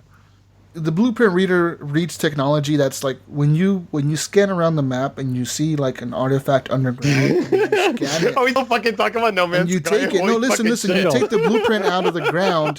You use the blueprint scanner to like. I know. I fucking walked away from this conversation. I came back. The game is deep, dude. The game is deep. Yeah. The game has changed so much from before that it's just like completely different. Has it though, Jesus? Like really? It hasn't changed that much. Well, to be honest. Okay, yeah, but the materials, the way, I don't know, it's just, it has changed though at the same time. Okay, so what I've been seeing a lot on Twitter with PC Gamer is, and I've read some of the articles, a few of them. There's a mod community in there. Fucking modders. And that seems to be UPC people going pretty well. Yeah, the PC people, man. Fuck your mods, but man. We're talking about Xbox right now. That have the PC. So they're making some pretty crazy space stations and ships, and You modders. it looks pretty neat. Fuck you modders. Probably not enough for me to buy it on Cheaters. PC, but yeah. What's the matter, Jesus? Fucking cheater modders. Yeah, right. Jealous? You jealous? I'm jealous, Jealous? as fuck right Can't- now, bro. I think you want mods, bro. I think you want to I build want like all super the capital mods. ship, don't you? You want like a cool keyboard that lights up and I stuff? want when a you play mod game? that'll make my ship look like a ship from Star Wars, so I can fly Okay. around. Go on Steam right now. Okay, no, go buy a PC. Anyway, Yeah, guys, go buy a PC, then buy No Man's Sky, then go on Steam. Then Install the mod thing. Fuck this, man. and you can just come back on the show going, fuck it. But $3,000 later. guys, I played other games. I played another game this week. No, you didn't. I did. What'd you play? Jesus. What'd you play?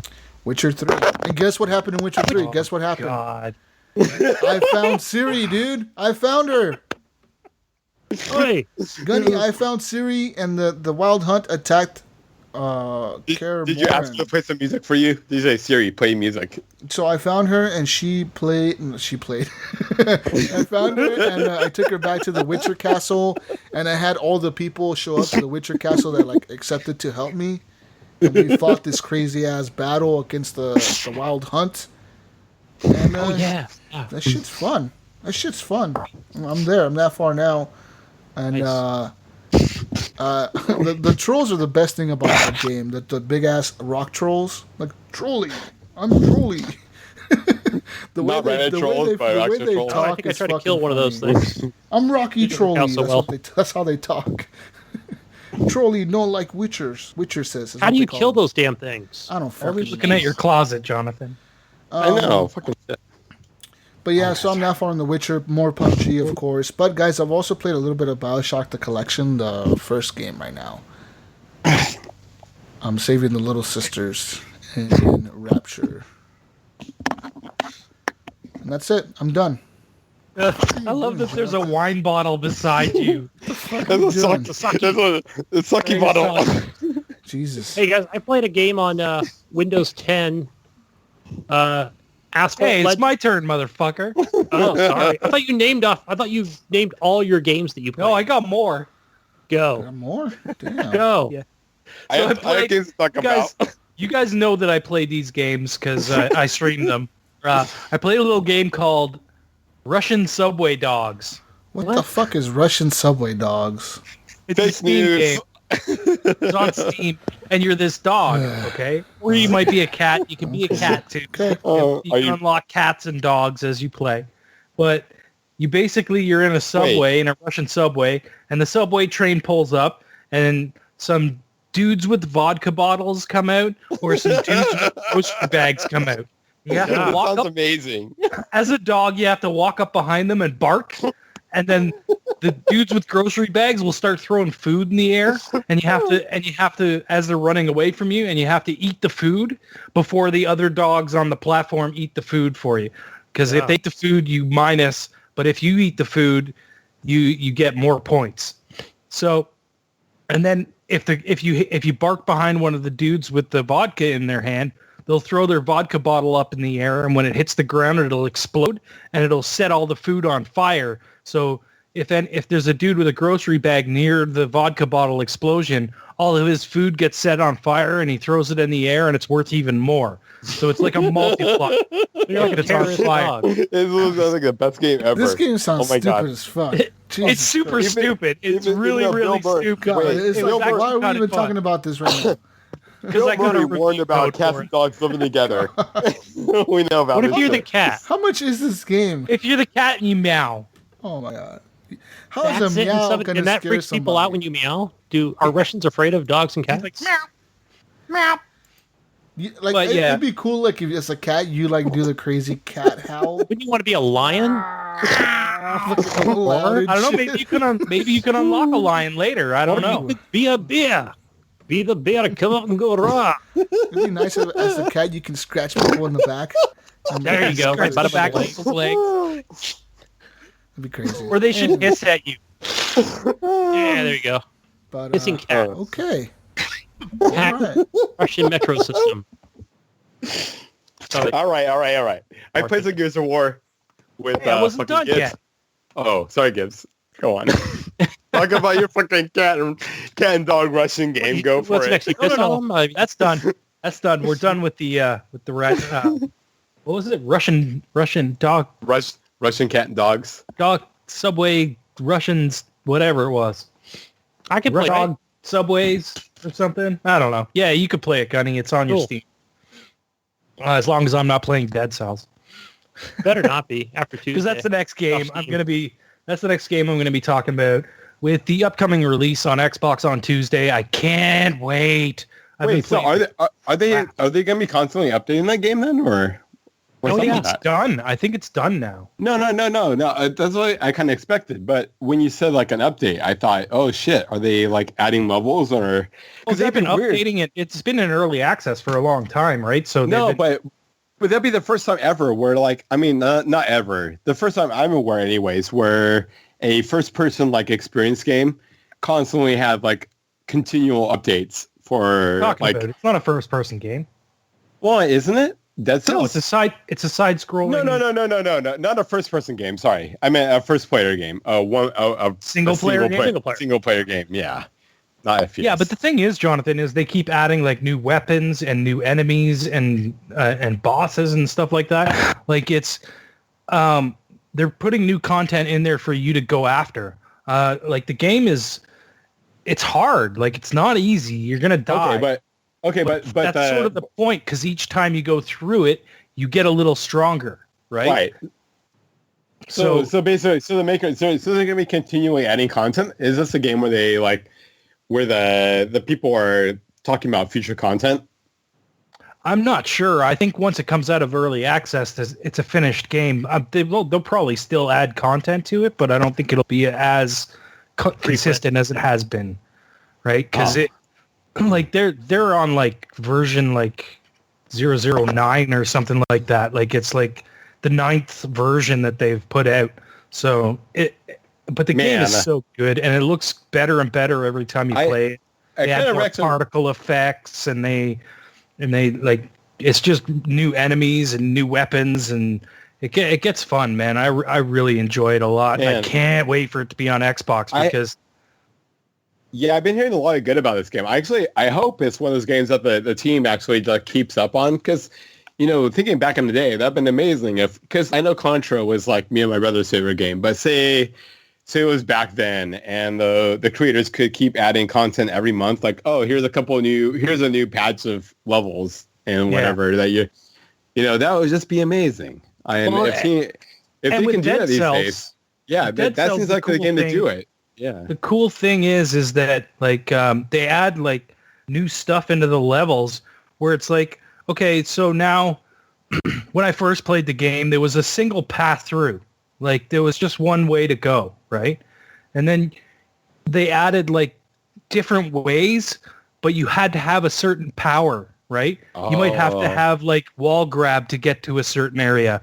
Where you can complete the level going the regular way, but there's also like 2 or 3 other ways. But if you don't have that power up, because you might not necessarily get it, you know, it's very like it.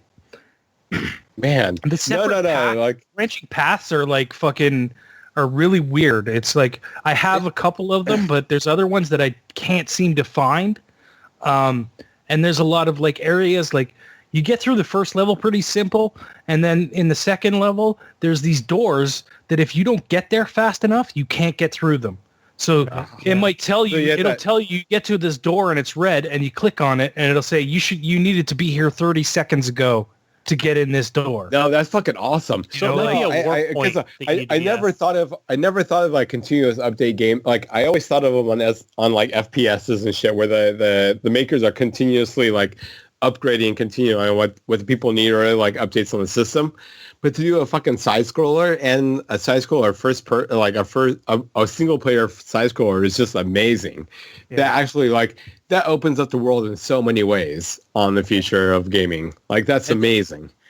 Guys, don't sleep on Dead Cells. If you like a Metroidvania kind of like roguelike game, this game is fucking top notch. I haven't Really played it yet. I've been hearing nothing but good about it. I I hate playing by myself and shit, but yeah, I'll probably check this one out. Yeah. But that's it. That's all I've been playing. Cool. Don't sleep on the Russian subway, dogs. Nah, don't do it. Dogs and cats living together. Wait for Mass Dia hysteria. to come out. DLC. Bill Murray warned about this. All right. Hey, wait, is it my turn or am I Gunny? Go ahead, wait, John. Gunny, I think all right. had something going on. Gunny, I'll Rochambeau you for it. Rochambeau. Here, come on, why Rochambeau? Here we go. Winner goes next. Here we go. 1, 2, 3. Oh, shit. Oh, Your turn, Gunny. All right, so I played Asphalt Legends 9, so that just came out on the... What? Wait, you played Asshole Legends? Asphalt Legends 9. That's what I heard. Asshole Legends? This was on the Windows 10 store. I was a huge fan of Asshole Legends 5 and 4, but I figured on 6 they kind of lost it. They went too much off the asshole, not too much in the asshole. Go ahead. I don't interrupt. But no, it's I mean, obviously this is like the mobile game from I forgot the name of the popular publisher, but it's actually pretty fun. Asphalt Legend. Asphalt. Oh, Like the ground, like Legends. the road. Like the ground. Got it. Okay. Like curb stomping. What game you're talking Gears- about now, Gunny? Like a gearbox, like something that you would stomp in Gears of War, like a Gears of War curb stomp on asphalt. There you go. But it's got All right. turbo, man. Turbo. But I was in the Xbox controller, and you could just use mouse and keyboard, I'm sure. But yeah, it's actually pretty fun Oh, were you for playing a this on free Windows 10? game. Were you playing this on Windows 10? Yeah, Windows 10. Yeah. So it's got Xbox achievements and everything. Yeah, not a bad game at all. So I think I've played like the last 3 of them. So I think every 6 months they come out with a new version. So yeah, you're It's just like also it's got the available auto. on iPhone. Yeah, I think it's on Android. Yeah. So it's probably available on all Yeah. mobile devices, but actually pretty fun game. But I haven't probably for like the first 30 minutes, and then you got to start paying for shit. But It was really cool on iPhone too. I think that's one of the games that has a Twitch integration in it, so you can stream it through Twitch from your phone. Oh, right, I think it's Speaking from of that- GameLoft. Right, they're a pretty popular publisher, so they make a pretty good They game. have like Actually looks really good. native Twitch integration, and there's lots of games on iPhone nowadays where I launch them, and it'll say like stream, and you can stream it to like Twitch straight up or YouTube. Speaking of streaming interaction, Dead Cells actually has Twitch integration now, where Future is so. where Dead Cells your viewers can like pick what bosses you get, and like if you get health pickups and stuff like that. Oh my god. Yeah, okay, yeah. Jesus. Think of that. But Gears of War Horde, where the viewers could actually pick what fucking boss you're The up next to. horde was coming up. Yeah. Or I'm yeah. surprised. Oh my, I'm surprised they oh haven't my God. updated that to have mixer integration. Dude, Have they? no. All that. I bet you all that shit that we're talking about, all that like that viewer integration, is gonna be the forefront of the next Genesis. Well, it's going to be the That's forefront of most games in the future, because even No Man's Sky has mixer integration where people can spawn Yeah. sentinels and give you health. And yeah, give you basically the shields. what the viewers want to see happen to the fucking spectator, the guy that's gonna be that's amazing. That's the future of streaming. Jesus. We're streaming now. We're going to be streaming games, and the viewers can actually Tell us manipulate what you gameplay see. or Yeah, pretty Like much. what you're going to be coming at, what bosses In you're No going to be Man's coming up Sky, to, what It integration you're has going that. to deal If you're with. streaming on No Man's Sky, you can Jeez. toggle that on or off. You can say like, I want mixer integration or no mixer integration. Yeah, yeah, I'm wondering, like right now, Dead Cells only has Twitch integration, and I'm wondering if when it comes out on Xbox, if it's going to have Mixer integration. Probably. Oh yeah, Oh, it's gonna. I hope so. it's I hope so. Sometimes they make So throw some coins and streaming bits your way. platforms. Yeah, freaking ridiculous, man. Be cool.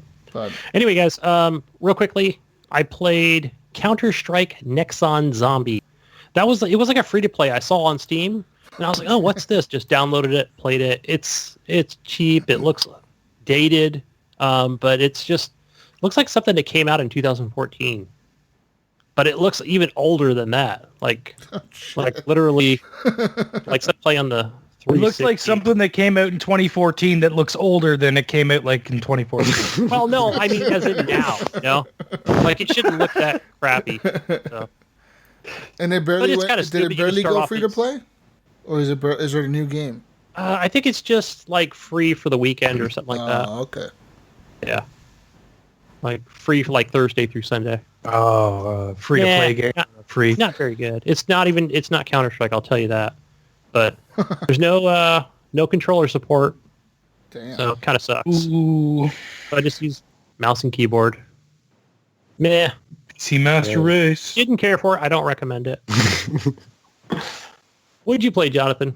All right. Well, shit. Besides my everyday favorite of Titanfall 2, shout out to Titanfall 2. You've been every time I come home from work, there's like 7,000 plus players on there, like ready to play. So the gamer count actually has been going up every day, like every week since it came out. It goes up 2 people every weekend. Yeah. It's been constantly just going up. It's not going down. It's pretty awesome. So I've been every day I get, even before this, I got a couple rounds in. I think I'm at an 85% chance of being the top player of the game as far as the most kills and shit. So it's what keeps me going in life. I think I'm gonna go pro when Titanfall 3 comes out. Yeah. Okay. I talked to my wife about it. She laughed at me, but I think I'm gonna do it. I think I'm gonna go pro. Just quit your job right now. Quit your job and sign up for this. We're all gonna wear your promo shirts. I don't know. Wait, buy you a trailer? Though, I think Titanfall 3 is where I'm going to get into the professional circuit. I think it's going to happen. Okay, we'll be waiting for that moment. Okay. I'm practicing on Titanfall 2 every fucking day. But anyways, Titanfall. What else was I talking about? Okay, but besides that, I have actually been playing. What the fuck have I been playing? I feel like I'm playing a lot of shit. But actually, the one I want to talk about the most, though, I've actually been really excited about it, is a fucking like Respawn or whatever of not Respawn, but anyways, Gears of War fucking 4. So Gears of War Wednesdays is you can still play that? Yeah, I guess a ton of probably way more people than fucking Titanfall, I'm guessing, but yeah, it's good. So yeah, we had like the first round of Gears of Wednesday last Wednesday, and it was tight. Me and Nips were the kind of main ones holding that down, but a lot of people joined up, and yeah, the game is, man, Gears of War is what got me back into video games, and it still holds up. Gears of War 4 is so freaking good. It runs so smooth. Everything is so good. It's just, it's so fun. But it has moments just like Rocket League, where like you'll have those pre-moments in your head where, okay, I'm going to roll up on this guy on the left-hand side. I'm going to shotty him from the left. And then I'm going to roll one more time and shot him one more time and boom him. And then I'm going to roll over and fucking chainsaw this dude. You'll have that all in. Yeah, you'll have that all in your head. And then at some point, it just goes wrong. And you're like, fuck. But, but yeah, but a lot of times it goes good. I don't know. I've been playing that game. I have been playing that game pretty much nonstop since, I mean, I guess not nonstop. I played a hell of a lot during Gears of War 1. And it took a break until Gears of War. Yeah, it took like a 3-year break, but I got into the Gears series. But yeah, man, it's so fucking good. I love the Gears series. It's definitely my second favorite on Titanfall. So yeah, Gears of War Wednesdays. If you want to get on that, you can get on it. It's up there. Yep. What time are you doing it? What time? Is there any specific time? I get home from work at about 7 p.m. on the Western time. So that it's like 7 p.m. Western, 10 p.m. Eastern. All you folks in the UK and Australia, I forgot what that equals out to, but I know it's like you guys might even be Thursday and shit. But in the US anyways, 7 p.m. Western, 10 p.m. Eastern. And yeah, we just go for whatever. So it's Gears Thursday for our Gears Australian listeners. Right? Oh, yeah. Yeah. We're always day ahead. Yeah. Thursday, Gears for Gears listeners in the Australian district. But yeah, anyways, yeah, it's been fun. It's been one of my most exciting times while we were playing video games. So I'm definitely keeping up with that. I'll be on every fucking Wednesday myself because I miss Gears like a son of a bitch. And Yeah, either Do you if mostly play PvP, or do you also get into the horde mode? we were doing both. We were basically messing around with PvP, and then for a while when we just like, if we have just enough players, we'll get into the horde, and then at some point we'll get bored of that and then get back into the PvP. But yeah, we mix it up. So depending on players who are playing, whether it's count is, but yeah, we'll mix it up. We even mix that. We even were doing like private. If we get enough players, we'll do a private match. Yeah. So it's like a 3-on-3. Where we're all talking to each other and talking shit and just like, bigging each other out is good. Cool. So, yeah. So shout out to Nips. Shout out to Eric's brother-in-law. Yeah, he's cool too. I think his name was Mark. And then, damn it. Yeah, Epic Irk. And then I forgot his other dude that was playing. He was really good too. And then Tulp Jr. got on recently, and so did Destro. So I next was there Wednesday, too. Oh yeah. Fuck you, Gibbs. Yeah, Honorable mention there. Trying to forget me. No, it's funny. I thought that before talking about it. Like, Gibbs was totally there. I was talking about all this with Gibbs. But yeah, Gibbs was there most of that fucking time. That was good. So yeah. I had to take off early though. But yeah, it's excellent. Even for like, if you haven't played the game before, don't feel like intimidated. Like, because that was like Top's first game. That was Eric's brother-in-law was his first time. Yeah. Like, we won't treat you like garbage. Just jump in. We'll show you how the game works, and we'll cover your ass. It's not a big deal. Like, we fucking don't care if we win or lose. We're just having fun. So join in. If enough newbies happen to pop in at the same time, we'll just bump in some horde. But yeah, it's fun. So that's gonna be every Wednesday. And who knows? After time, the other person that was there was Gabe. Who's Gabe? Gabe was Onslaught. Oh, that's who I saw. Yeah, that's who I was trying to think of. Yeah, Onslaught was fucking killing it. Yeah. He's good. Yeah. Yeah, he was a great contender. So big ups to you, Onslaught. But shit, even if you newbie players get in, who knows? You could like take this game like no other, like kind of like how me and Gibbs are currently feeling about Paladins. It could be your gears. You could jump in. You could be the next. You could be an esports player. You could be making millions of dollars and getting billions of blowjobs. It could be tight. Yeah, getting all those blowjobs. It's right there. But this could be your entry point. So hit us up every fucking Wednesday. Gears of Wednesday, 7 p.m. Pacific Standard Time. Let's go, Cogs. Yeah. I won't be able to make tomatoes. It. I know I won't be able to make it because it's too late for me when I'm working. So that's why I wanted to get in there when I was off. So if you want to, I mean, because it's only 7 p.m. because of my fucking time. If I don't care if you guys play before me. If I join in on the later half, if you East Coasters need to start like a sooner time, that's all up to you. Like that's just because of my West Coast ass. So keep that in mind in the future. I don't mind adjusting it. Don't wait up for me. So, anyways. Is that it? That's it. I'm done. I'm done gaming. No more gaming for me. Is that all the games we played? I think so. I just played one more. It was just early this morning. Only played a little bit of it. Called Dungeon of the Endless. This is free to play this weekend on Steam. It's just a dungeon crawler, outer space spaceship. What's up with you and all these free-to-play games? No, I went on Steam this morning. I was like, oh, here's a list of like all these free-to-play games this weekend. So yeah, and then I couldn't play Dead Cells because Gunny was playing stupid free-to-play Steam games. Yeah, I was like, I want to play Dead Cells before we do the show, and I loaded up, and it's like, no, Gunny's collection is in use. I'm like, damn you! I've been on the PC lately, guys. Yeah. So I need to turn that Xbox back on. Yeah. So yeah, it seems pretty cool. Check that out. Dungeon of the Endless. That's all. We're going to take a break? All right, let's take a quick break, guys. We'll be back after this with some news. Lots of news to talk about this week, so get ready for that. Vengeful Jedi here, Horrible Gamer and patron of the Horrible Gamers podcast. Want to give the gamers an XP boost? Want to see the show level up? Then support the Horrible Gamers on Patreon at patreon.com/Horrible Gamers. Don't be just another NPC, non-Patreon character. Become a patron.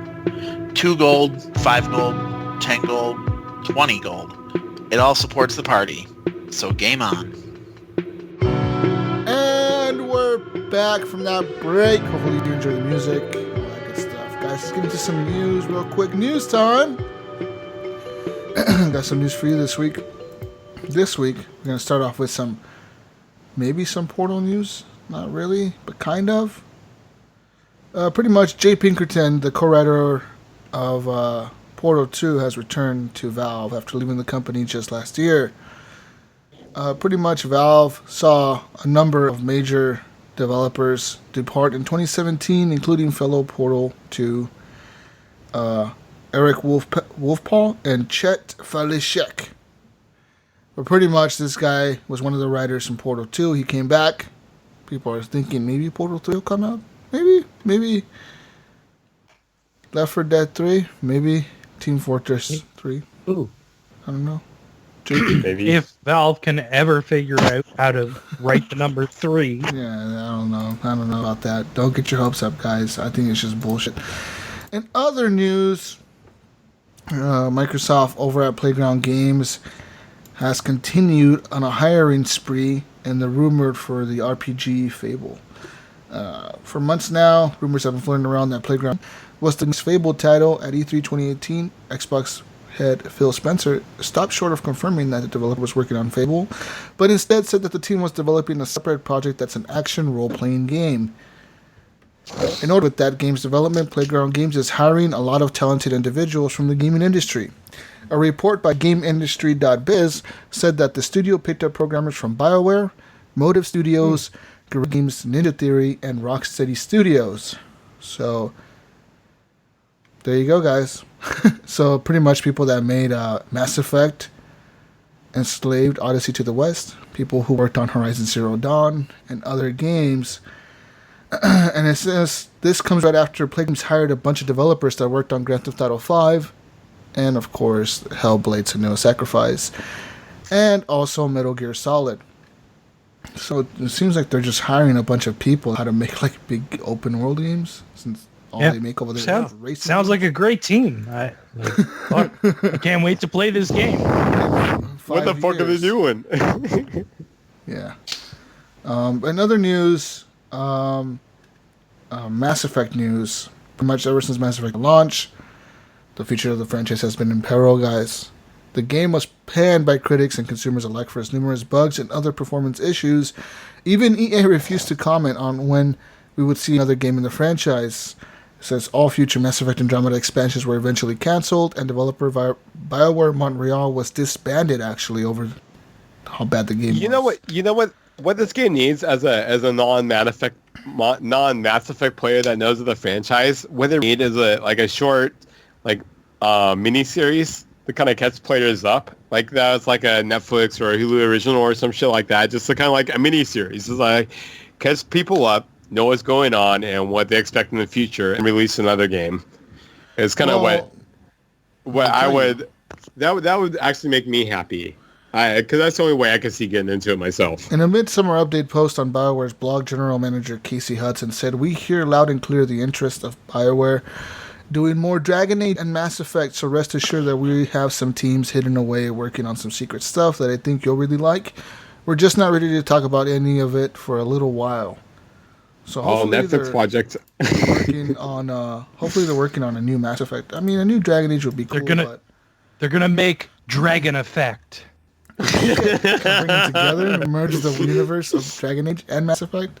That'd be awesome, right? The Mass Effect Dragon Age is just the Mass Effect universe, like thousands and thousands of years before. No. People from wait, let me finish. The Mass Effect universe figured out how to time travel back into the Dragon Age universe. That's lame. How about this? How about the Mass Effect I hear you, Gibbs. I got you. I know, right? No. How about this? How about the Mass Effect people get sucked into a black hole, which takes them back in time into the Dragon Age world? Yes. Oh man, no. I got it. A double black hole. that sucks both portals into a singular timeline. And That's what she said. That crossbreeds. Thank you. That crossbreeds sci-fi and fantasy aspects in one world. Kind of like He-Man. We'll see what. No, but shit. wait. The's two black holes. Triple black hole. In the middle of the black hole is a time machine. That's so stupid. Black holes warp Mass Effect people to the time machine, and then they travel back in time to the Dragon Age universe because the dragons are too powerful and the people in the Dragon Age universe can't handle it. So only the Mass Effect team can come and Pathfinder has to come in and fix everything. And the Pathfinder has to find the path. Has to handle some dragon business. Let's move on, guys. Let's move on here. Other news: GameFly is now shutting down their video game streaming service this month. GameFly plans to shut down its video game service at the end of August, according to the company's support line and messages being sent to the service users. Wasn't that the last day of support for the streaming service will be August 31st. Accounts will not be charged after that date, and the company plans to continue its disc-based rentals through the mail. The streaming service streaming service was just for PC games, though, right? Some of them. Okay, let me tell you this. The streaming service delivered video games to a number of supported smart TVs and streaming media players, which could be played with a controller or a smartphone. So pretty much you play with your phone or with a controller that you hooked up to your TV. I'm pretty sure Sony's Bravia TVs supported this feature. They're smart TVs. So yeah, I haven't seen it. And other news, I have two. Bravias. Yeah. Well, that's a shame. Working on this. Seems like you GameFly. I wanted a Blockbuster when GameFly came around. So yeah, as a Blockbuster employee, I just have to say, fuck you, GameFly. Yeah. Burn in hell. Well, it was a lot more than GameFly that put Blockbuster under. It was more Netflix than GameFly. Oh, it's only more Netflix. I remember when people first started talking about Netflix, I was like, psh, whatever. But yeah. Did you guys ever do the GameFly? I think I had it for like maybe 4 months, and then I just canceled it. I think I just wanted the game sooner, so then I would just go purchase said game. Oh wait, yeah. So of 4 of us, how many of us actually did GameFly? We don't have GameFly up here in Canada. We had a different thing called Game Access, and I used to subscribe to that, which was called Game, eh? Game, eh? Oh, sorry. Game, sorry, you want to play this game, eh? Oh, all right. Anyways. Yeah, I didn't even know there was a streaming service. So. It wasn't a streaming service. Yeah, for GameFly I meant. Yeah, I didn't know either. It says here that EA earlier this year acquired the gaming company that actually was doing the cloud gaming for GameFly. They acquired them. They're based out of Israel, and they joined EA's functional teams, including the central technology organization that is responsible for developing and operating the cutting-edge platform that powers EA's leading games and services. And during E3 this year, EA announced that they're working on streaming platforms for games on all devices, just like Microsoft did.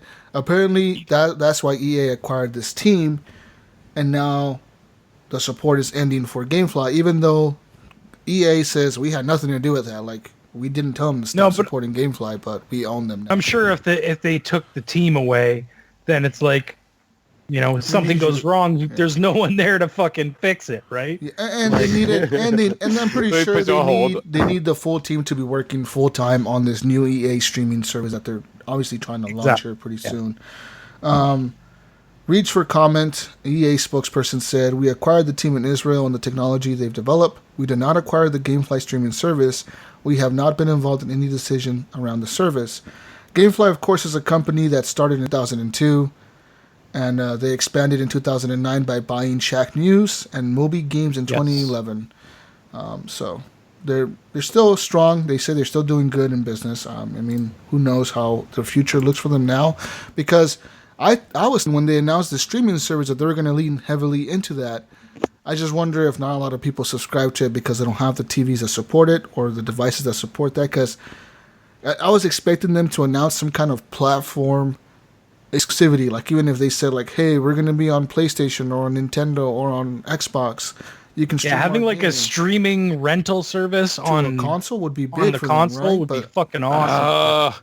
I think But Microsoft and Sony they are not wouldn't do going to that. Yeah, they allow that. wouldn't do. That's They why would they do would so No, much no. money. Game Pass. You know, streaming games would actually do better under Comcast than they would under fucking Xbox. And They would. Wonder why would. can't Yeah. Comcast never took advantage Think about of if Comcast could convince you to buy like if they you, have games on there already. Like I was actually playing Tetris on there like a month ago.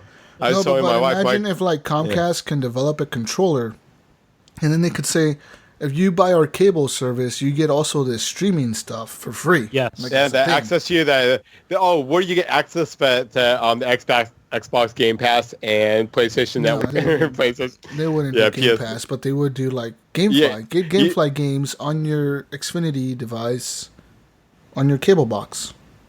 That would be cool. In other news, let's move on here to more news.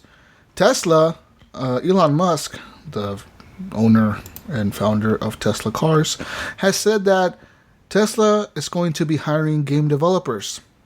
They want to make super fun games that integrate the center touchscreen phone and car in real life. He says that he plans to make games that people that own Teslas can play with each other. So, like, you can play against other people that own a Tesla if you own a Tesla. They don't want you to drive. They just he says, want you to quote, game. an interactive game between Tesla owners near each other would be incredible. So, I mean, who knows? Maybe, I know that recently they announced that they're going to add Atari games to the screen, like the touchscreen, like that's in the middle of Tesla. They're going to be adding Atari games to that pretty soon here. Oh my gosh. Do you think it has to do with the new Atari system? So the new Atari system teaming up with Tesla are going to take over the future. You can play your Atari games while you're flying to the moon. It's going to be exciting. It says here that Missile Command, Tempest, Pole Position are coming to the new update for the Tesla cars, which is releasing here pretty soon. I forget which software version it is, but it's one of the new. It's a new software update for it that comes out here pretty soon. So if you own a Tesla, which I know that the millionaire listener that listens to us does. Hey man, Teslas are not just for millionaires anymore, man. No, they're not. Yeah, the new one, the Roadster 3, right? No, they made like Model- a regular one. Model The 3. Model So you 3. mean- I saw Ryan Model pick it up. 3 is the one that's like the economy version. $30,000. $30,000 one. So even your Yeah, 100K, it's probably 30 for you. so even your 100K Patreons can still feel included, not just your $1 million Patreons. Yeah. I'm talking about all my Patreons, but if you guys want to buy me a Tesla and send it to me, I'd be appreciative. I would test this out for you guys. While I drive, I will play Atari games. In my Play Hey, Atari Tesla, games. we should reach out to Tesla for a review. Review code. Send me a Oh, code. with man. the car. Send a car I to would my totally house. be induced as a passenger seat playing Atari games while Send cruise a around. Tesla to my house so we can test this out when I drive. No, see, this is pretty smart of Tesla because they already got that autopilot shit, so you could put autopilot on and play games while you're going to work. Boom. Hell yeah. Boom. Wait, how do you? Wait, Yeah, wait. How boom. do you? You're gonna go how do you- boom right when you hit a wall. Wait, do you autopilot your game or do you autopilot your driving? What do you do? You autopilot the car. Oh, the car. if you're drives driving by to work, itself. the car automatically knows the path and Yeah, goes. dude, the car's autopilot. You didn't know that the fucking Teslas have autopilot on them? You do, man. You could like be driving down the highway and put on autopilot, and the fucking car will stay on the road, God. and drive the speed limit and shit, and slow down and speed up for you. It's fucking crazy. So wait. Is it what you're saying is I can play Titanfall on my way to work? Actually, That'd be somehow, amazing, it's somehow connected to your Tesla iPad screen in the middle there. dude. The future is now. Future I can't is wait. now. Dude, how big is that screen? That thing's got to be like fucking It's pretty big. 11 to 12 It inches. is. Like, It is about like 12 inch screen. It's a pretty big fucking screen. It looks like a big laptop screen, touchscreen Yeah. thing.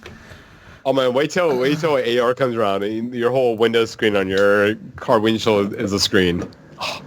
They actually, there is some cars that are integrating that now too, like some BMWs and shit that have like. they have like nav on shield and stuff. Yeah. That shit. It's crazy. It's so cool. Oh man! In other news, where is this? I don't know where. Somewhere. There was a home burglary And Jaden Rogers was devastated when he returned to his Gastonia home on July 23rd. The 10-year-old learned that his home had been broken into while his mom, Christine Rogers, was at work. Even worse, the thief or thieves made off with his PlayStation 4 video game console, a wireless game controller, and his favorite game, Mortal Kombat XL, and all the gifts he had received this past Christmas. He said, "My PlayStation," and started crying, but that was a gift, said Rogers of her son's reaction as they also noticed a broken window along with clothes, an empty purse, and other items thrown about the house. Pretty soon after that, officers Jay Yeager and M. Lewis arrived within minutes to the break-in scene and took the family's distress to heart. So they fashioned a plan to make things better and got together with other officers and pooled more than $500 to replace the stolen items, and they gave the kid a brand new PlayStation 4 Awesome. and Mortal Kombat XL, and even a new TV to play his PlayStation 4 on. Good for them, man. Awesome. And the kid says, "Thank you, guys," excitedly. He says, "I love it." And he was happy, and he lived happily ever after. Boom. Roger said her son cried in the car all the way home, calling it the day ever. Best day ever, man. See? All you gotta do is send me $600, That's a good story. guys. Yeah. Thank you for... But don't rob me first. Don't rob me first. Don't rob us. In other news, EA is now apologizing and saying it was a grave mistake to mute out Colin Kaepernick's name from a song in the game. So if you are recently playing Madden 19, either on EA Access or EA Access Origin Premium, whatever the fuck it's called now, the new premium service on PC, you can play Madden NFL 19 because it's early access. And on PC, if you bought the premium edition $100 version of the yearly pass, you have the game now like fully unlocked forever, at least for a year. But apparently there's a song on there that by Big Sean. It's like a rapper. Big Sean is Young YG's Big Bank. It's a song, and it features a verse from fellow rapper Big Sean. And pretty much, he's rapping or whatever, but he mentions Colin Kaepernick in the song. Like, he says that he's more like Colin Kaepernick or whatever. And when he says that, the song actually bleeps out, stops, like it completely blanks out Colin Kaepernick's name. Yeah, that sucks. And people are like, why the fuck are you bleeping out this guy's name? Even though we know he doesn't play in the NFL anymore and he's suing the NFL right now. Right. EA said that they're like, we're sorry, we apologize. This is what EA released. I can't believe they took the fucking time to bleep that shit out. "We made an unfortunate mistake with our Madden NFL soundtrack.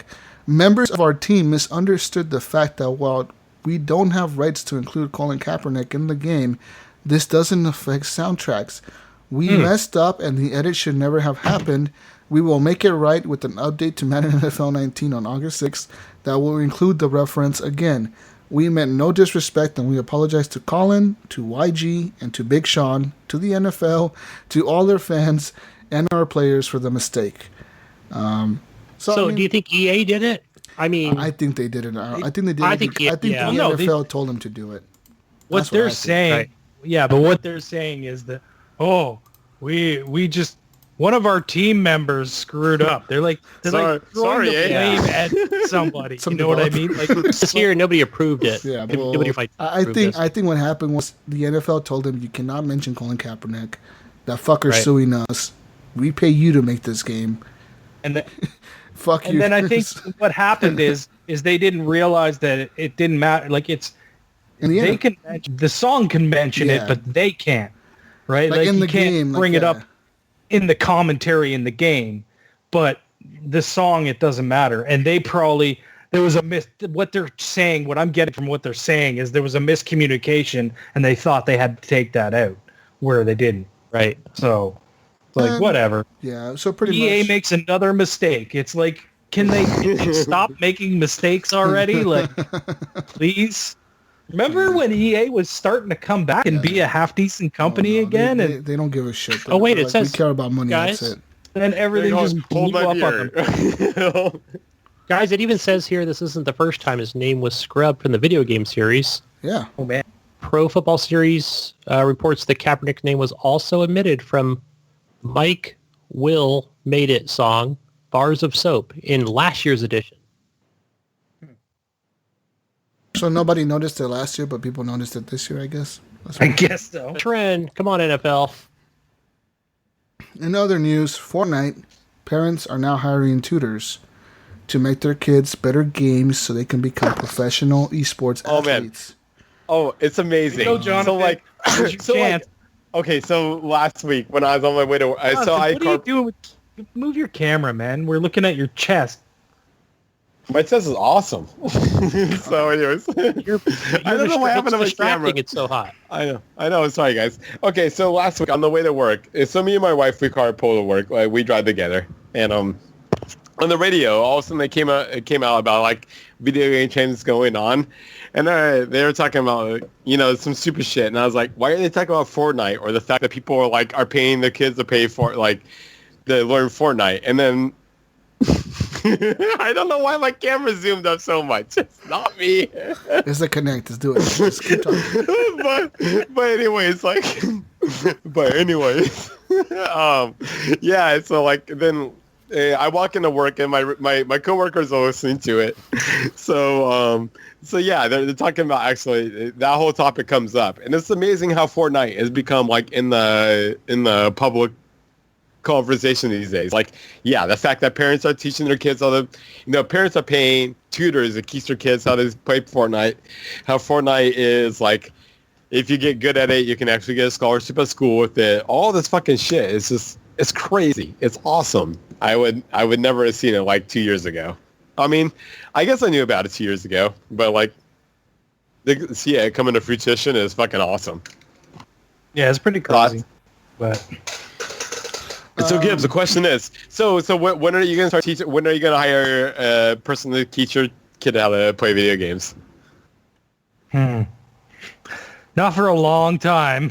Age of 3, 4. Start early. My brothers have kids, and they're both 10 years. Their kids are 10.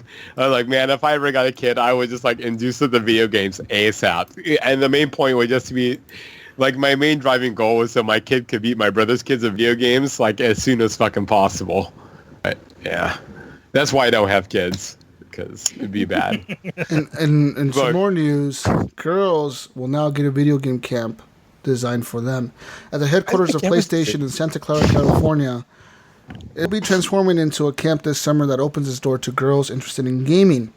The camp is part of the San Jose-based program Girls Make Games, which aims to inspire girls to become the next video game designers, creators, and engineers. I think the world will finally know that girls make games, they do play games. Layla Shabir, the program CEO and founder, told the news in the interview.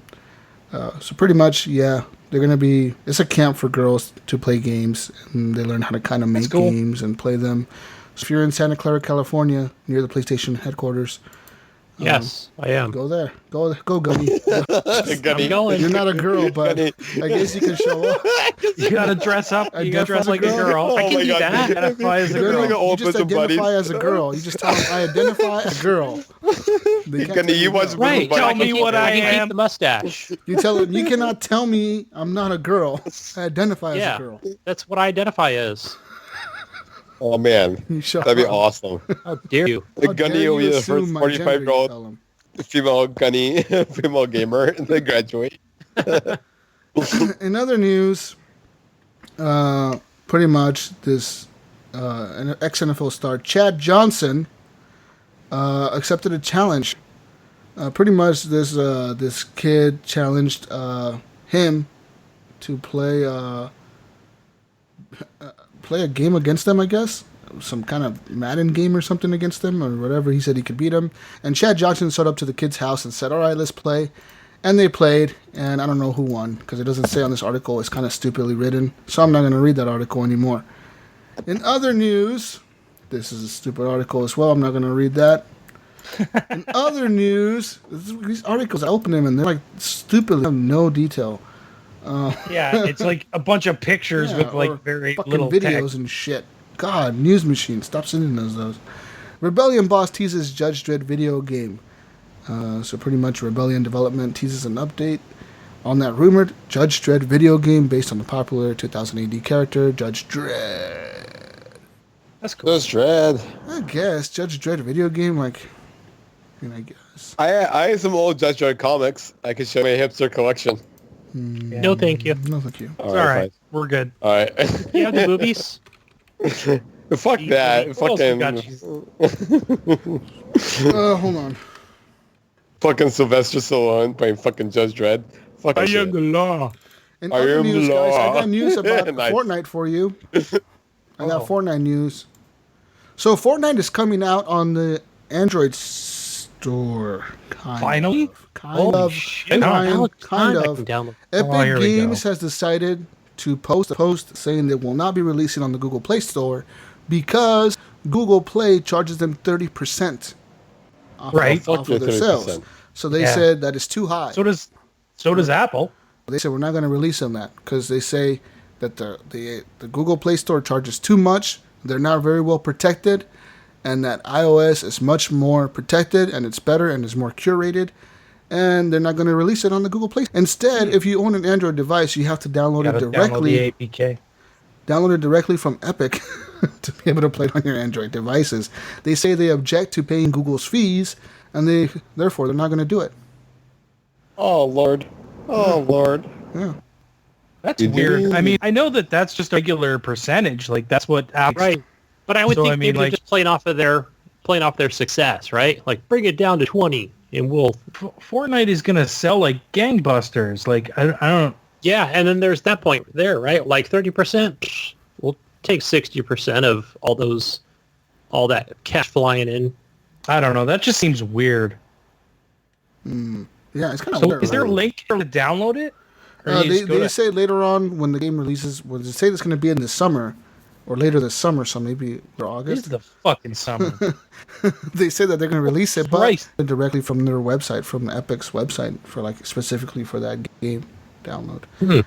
They're saying they're trying to bypass Google's fees because they say they release skins like every week or every month, and they say we're not going to just pay those fucking fees for those skins that we sell a lot of. We're just not going to. So why don't you sell them in app? I don't. Because don't they're know. saying that I even don't- in app, Google takes 30% themselves. Yeah, because it goes through the Play Store. That's true. Yeah. I mean, Right. So do they get charged under the new skin introduced regardless of sales or not? I don't know, but they get charged 30%. no. Google takes 30% of any purchase price. So if you Sales. pay, Yeah, but I see the problem with that. Once there's like initial like to introduce this item to your store is going to cost like a certain amount of money, then they could be like, "Fuck, guys, you guys are introducing these items that are like on a fucking weekly basis that we have to fucking pay." They're like a percentage, and it seems like it'd be a no. But if there's an initial charge to introduce the system, that could be a thing. That's weird. Yeah, I don't know. Pinpoint Red's legs. I don't know. It's weird how they did that for Apple, but they won't do it for Google, right? But I guess Apple, you have to go to their app store. You can't just bypass their app store. Yeah, so what's Apple charging? I wonder 30%. what Apple Gotta charges be the same shit. 30%. It's the same shit. Yeah. And I This don't might be a understand different like plan. why it's a problem with Google.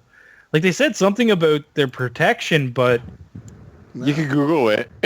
Look But into the it thing if you is, want. Google's saying, Yeah, Google Google's never telling lies. people, like, if you download this from a third-party website and your phone gets hacked, you cannot blame us or the Android software. You are downloading this shit from another website that we're not telling you to download it from. And, Yeah. and Fortnite's like, no, we're willing to take that risk. So you know there's going to be people out there in China hacking some shit up and, like, putting the game Yeah. out, saying that it's Epic's game or whatever, and they're going to be hacking your fucking phone. And it's going to happen. It's inevitably going to happen.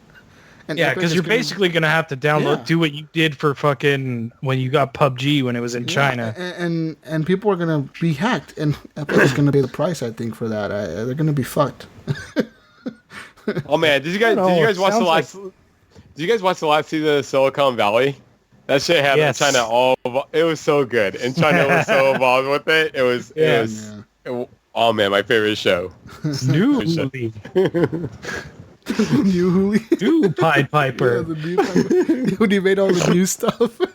And then he turned around and sued Pied Piper and Henley. Yeah. That show is so for stealing his on top of ideas. shit. He's like, you know. guys stole my idea. He's like, what? I'm being sued by who? By this guy, But then by that kid Chen. wanted to come back. His turns to come back was like they lived back in the house again and shit. Oh, man. I love that show. That show's funny, dude. Fucking China. But that's it. That's all I have for news. I mean, yeah. Woohoo! Let's get into the community questions. Question time. From Harlan Meeks, our Destiny player, says, should I wait for the next gen Xbox or just get an X?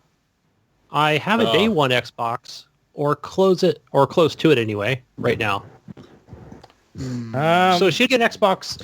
Yeah, that's a weird question. I can't believe Xbox actually. And so the Xbox, I feel the same way. Like the Xbox One X just came out, and then they're like, "Hey guys, we're gonna be coming out with a new system before like the PS4." Yeah, it's fucking weird. Like all of a sudden, the people who haven't bought that new system yet, you're like, "All right, well, I guess I shouldn't buy your new system because you have a new one coming out." Like, yeah, but I'm gonna have like 2.5 years before that system's even gonna be, a thing.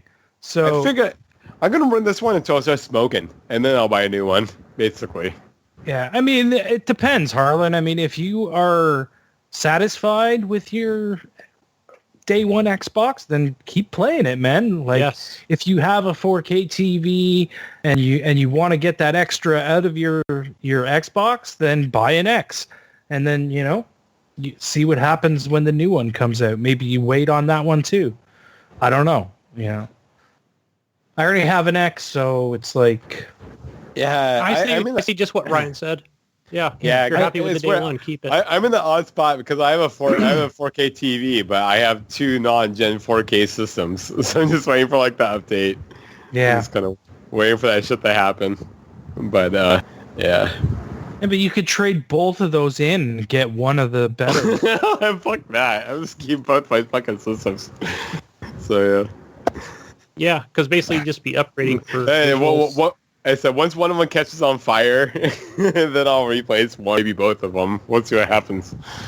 Yeah. All right, so we got to go over to Jonathan's place and light his Xbox on fire. And then we'll get an Xbox One X and Xbox Pro. And then, hey guys, I'm on a Pro. Fuck your PS4. Fuck your basic Xbox. All right, next question. Same one from Harlem Meeks. He asks if Gibbs planning on having more kids. Maybe one for each system. A Nintendo kid, a Microsoft kid, and a Sony kid. Oh man, that'd be awesome. You can have them duke it out, and every year you can pick your favorite. What about the PC kid? Right, yeah. Harlan. Well, he did the master race kid. PC is a system. It's got to be the oldest kid, right? Like, so, oh man, it's got to be this one. You know he's gonna be an asshole. System.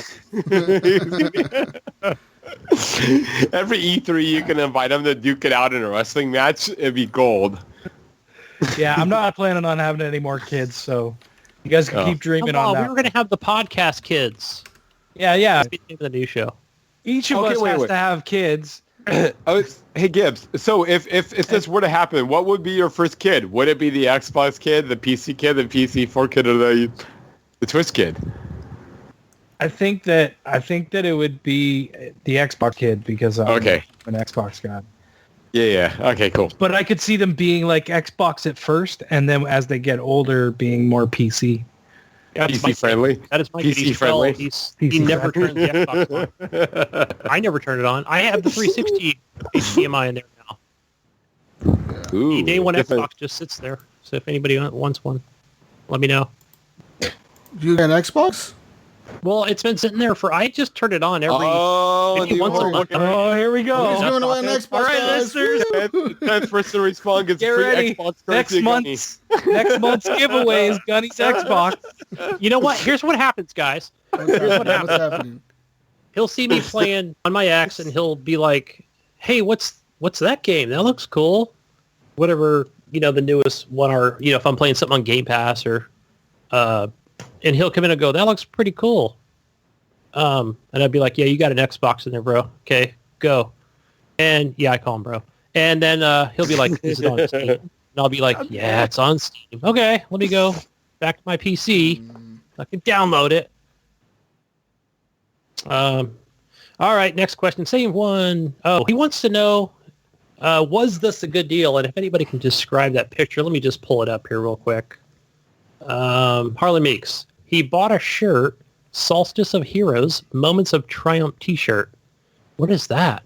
I don't even know. I don't know if he was trying to say if it was a Destiny t-shirt. I think it was. Okay. I don't get it.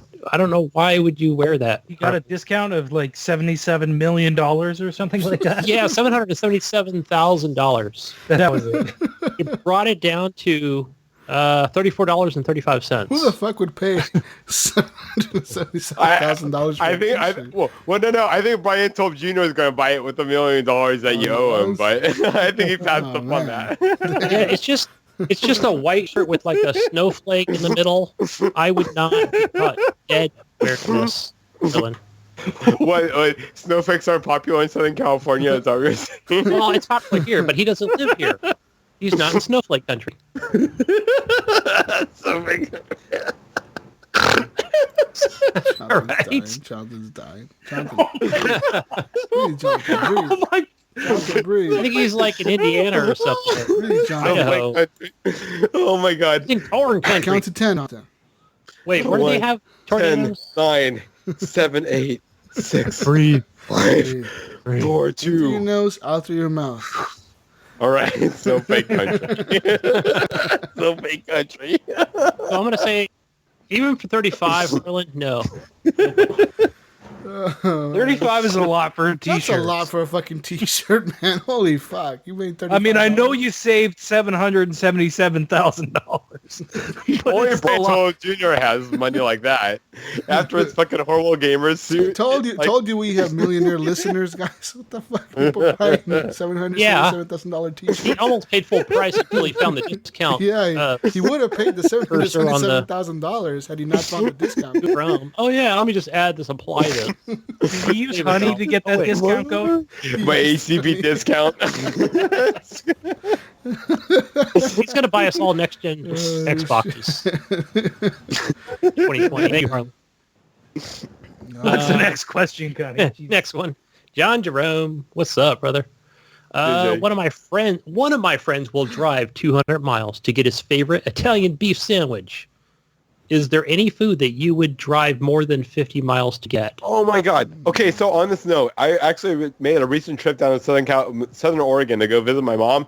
And on the drive, I was like, man, I'm really hungry. I could go for some Luigi's world famous garbage grinders in Grants Pass, Oregon. And I was so excited because I've had that place before. It's one of those sub sandwiches where when you get it and you hold it in front of you and you take out the little like wrapper, you can see through it because of the grease. It's amazing. And it was such a good sandwich. But that fucking place closed down. Oh, no. It was the biggest disappointment I've had in my life in the past, 5 years. And if I could have anything on my mouth again, it would be fucking life, man. How many miles is that, John? How many miles? I do. That's the biggest disappointment you've ever had in the last 5 years. Shit. I mean, I guess because they were fucking 45, but yeah, no fucking carbs grinders in my fucking face. But are we talking 100 miles here at least? Grants Pass. That's right next to Medford. So yeah, that's how many miles is that? 400 miles, 300 miles? It's far. Yeah, it's like 6 hours, 7-hour drive. It's too far away to drive for a sandwich. I'm probably closer to it than you are. Yeah. Jonathan, isn't that where the new In-N-Out is in Oregon? Isn't it Medford? Oh my God! And actually, that's what we went to instead. That's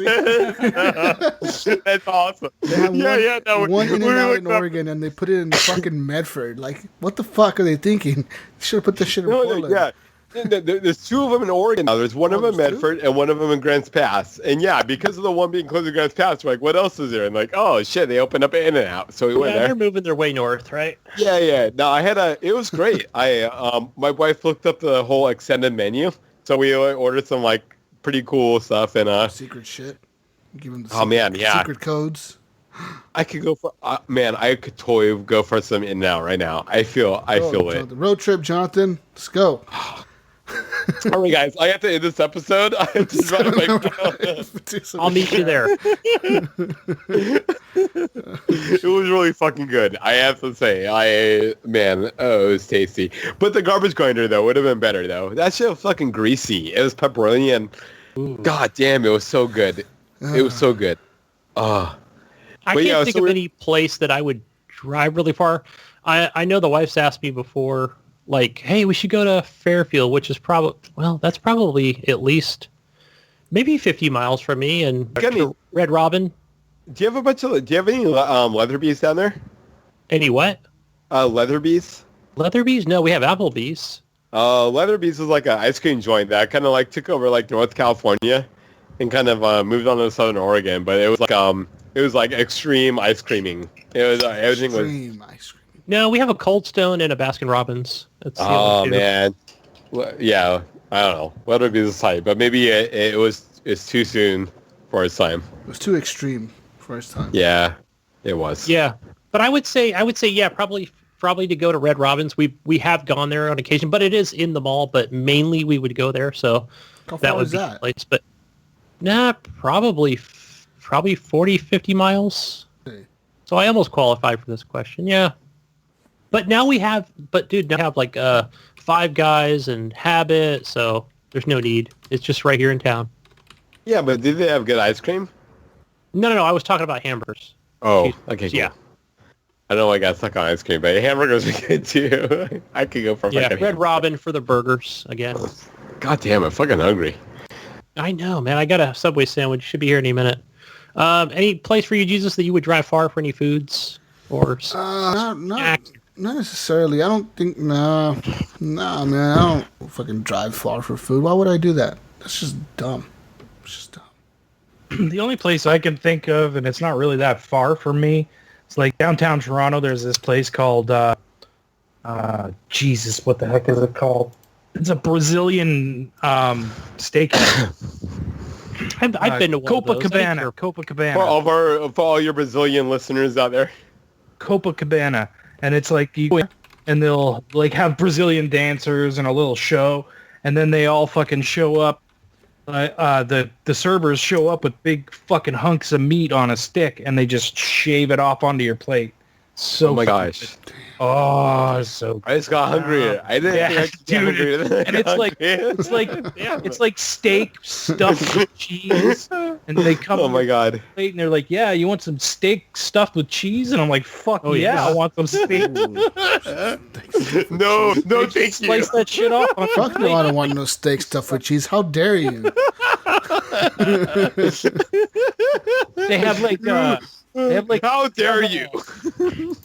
They have like a beef covered in Parmesan cheese. Ooh, oh my god, it is so good. Insulting. The only place I could think of that I've driven kind of far to go is Woodburn. I've driven to this taco place called Luis's Taqueria, and I fucking love that place. They make tacos with like homemade tortillas and shit. They're like handmade.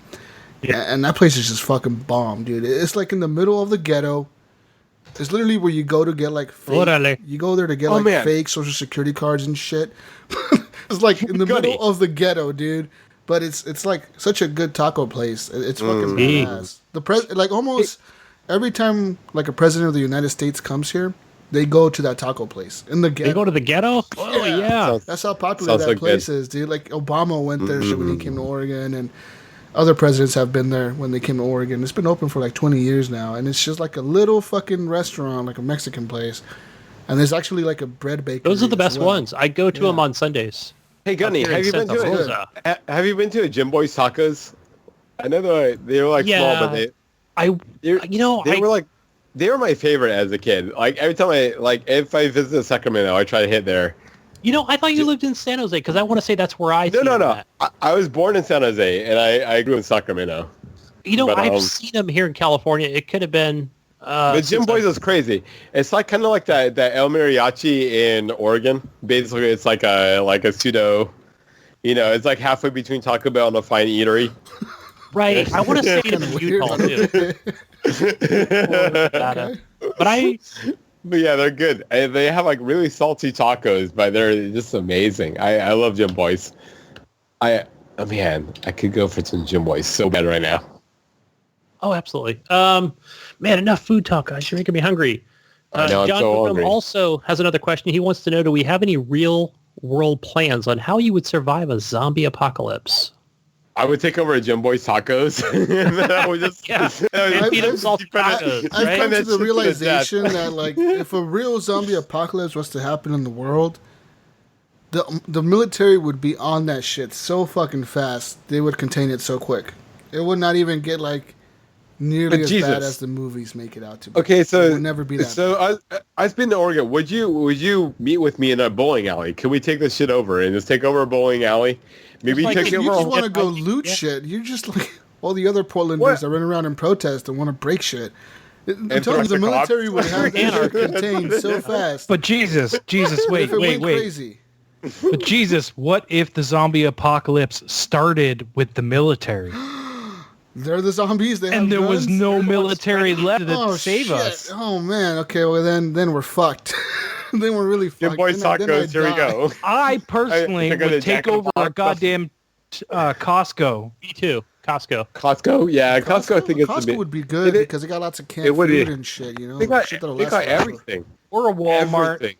Or a Walmart. Yeah. The problem, Yeah, man. See, every Walmart's time, got everything. every dude. time I we walk need to into, deal like, with the a- Walmart customers. Every time I It's walk the into a Walmart. major store, right? Every time I walk into a major store like a Walmart or a Costco or the mall or anywhere big like a Target, I'm always thinking, okay, if the zombie apocalypse started now, and I'm stuck in here, and I look around and I see the people around me, I'm like, who the fuck am I sacrificing first? No, because I would walk Everybody. in. Who the fuck am I throwing out guys, first? Jesus. Except for the one, the one random hot tweaker chick. Right? I'd shoot like just randomly and just be like, listen up, everybody get the fuck out. Whoa, you would? Then they'd all leave. Yeah, that would see because that would be my real world plan. Would And then everybody would Would Would they all Gunny? leave, or would they gang up on you and fucking Jenny, you kill live you? in America. The chances of somebody else having a gun concealed would be very I'm in high. California, and this is where we fucking They ban look at- straws. they look okay? at Gunny and they're like, "Who's this You really guy?" think we're gonna have a gun? That's true. No one's gonna have a gun. I brought the Horrible Gamers podcast. You listen to me. Listen to me, motherfuckers. So Fuck even if out I of my saw like, Walmart. just some snowflake trying to run away with like a big cheese ball, just mow him down. Ooh, whoa. Oh man, that's my ass. I Damn. took the wrong eye with a Like- cheese ball. Put the cheese God damn. balls down. Put the or cheese you're ball gonna down. put the bolts. Zombie apocalypse. It would be crazy, man. See, the thing is, I always think about this shit, but at the same time, I think I would die because my instinct would be to go get my kid. That would be my instinct. And I think on the way there, something crazy would happen to me, and I would end up like on a really fucked up quest to get to my kid. You I end always up on the... Jesus. It would be And some all of real a sudden- fucked up quest that I have to go and rescue my kid, but then by the time I get there, she's a zombie. What did I do this whole time? Well, wait, what if all the she's on the people I school roof? killed just to get here, and I'd be questioning myself, and then I kill myself for all the bad things that I did to get there. And you'd be part of my It's a good level movie. 4. Make a good Like, movie. Went to the dark side. But no, she's on the school roof, and then you go to the fire station and grab a fire truck. And then I drive the fire truck over to the school. And then I get to the Extend roof. the- No, extend and the then I ladder, get to the yeah. roof, and I find out they left. They got rescued by somebody like a long time ago. And then you just get on top of that the fire hose that's on the top and just start, shooting zombies. Damn, that'd be crazy. That'd be crazy. Skeet, motherfuckers. But Jonathan, I don't know if I'd go pick you up, man. You're too fucking crazy. Oh, man. You're too much of a... I ain't too far away. I am. And I'm you're in next to a- Portland, dude. You're in Portland. You're fucked. You're gonna die first. No. I'm on the outer skirts of Portland. You're I'm gonna die fine. first regardless. I'm in the rebellious area of Portland. We're good. Like, okay, rebellious. You guys don't even have guns up there. What the fuck? I You have guys a all pool. ban What are you guns and talking shit about? up there. What the fuck are you gonna do? I'm next to a comic book shop. There's a bowling alley within a mile away from me. I'm good. What are you going to do, Ryan? You going to go down to a Tim What are you Hortons? doing, Ryan?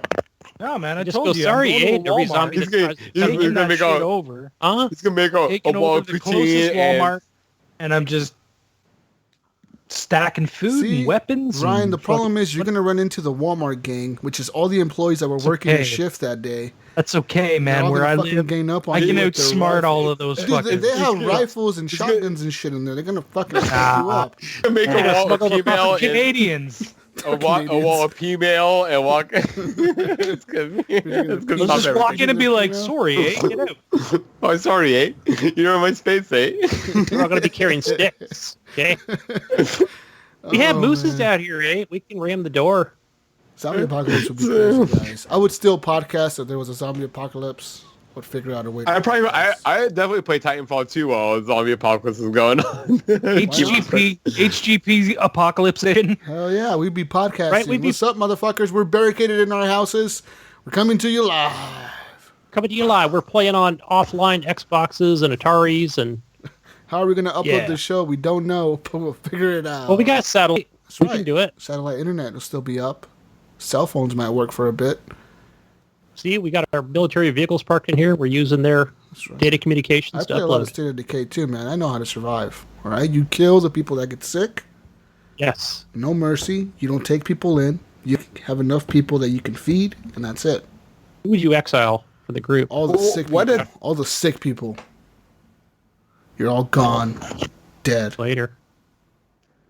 All right. Cool, man. All right. It's a good segment for that question.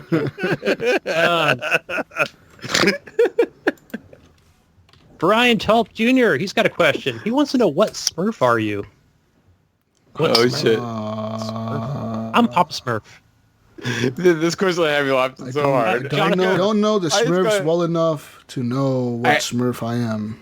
Ooh, was I just can't believe the fucking movie question. I think it was. I just can't believe the fucking movie question like merged with the fucking all of a sudden Gibbs becoming the Smurf and then the Smurf thing taking off. So, right. What Smurf am I? I don't know.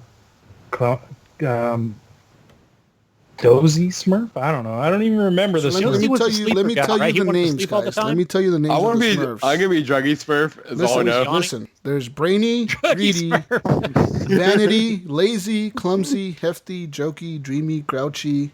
Or there's Poet, Actor, Handy, Harmony, Farmer, Clockwork, Painter, Tailor, Miner, Architect, Reporter, Timber, Barber, there's Smurf. And the first female Smurf was Smurfette. Yeah. I think Gunny should be extra blue Smurf or the extra. How do you extra blue Smurf? I was thinking clumsy Smurf, but okay. No, but you got those blue pills going on, so you become more bluer than you become extra blue. Maybe we can just be our own Smurf. Yeah, the Jesus Smurf. Quit smurfing around, guys. Fucking Smurf. Can't Smurf and take it. Smurfing sucks. What the Smurf is going on? Oh man. Next question. La, la, la, la. All right, guys. Next question, Brian Tulp Jr. When will Jesus begin to pay me money so I can get good? He wants to get good at Fortnite. He wants to go to that camp. He wants you to pay. He's going to be waiting a long time to get paid. He wants to go to that camp to get good at Fortnite. So he gave me the first seminar, the first Horrible Gamer sponsorship program. We could sponsor youth, much like Brian Tulp Jr.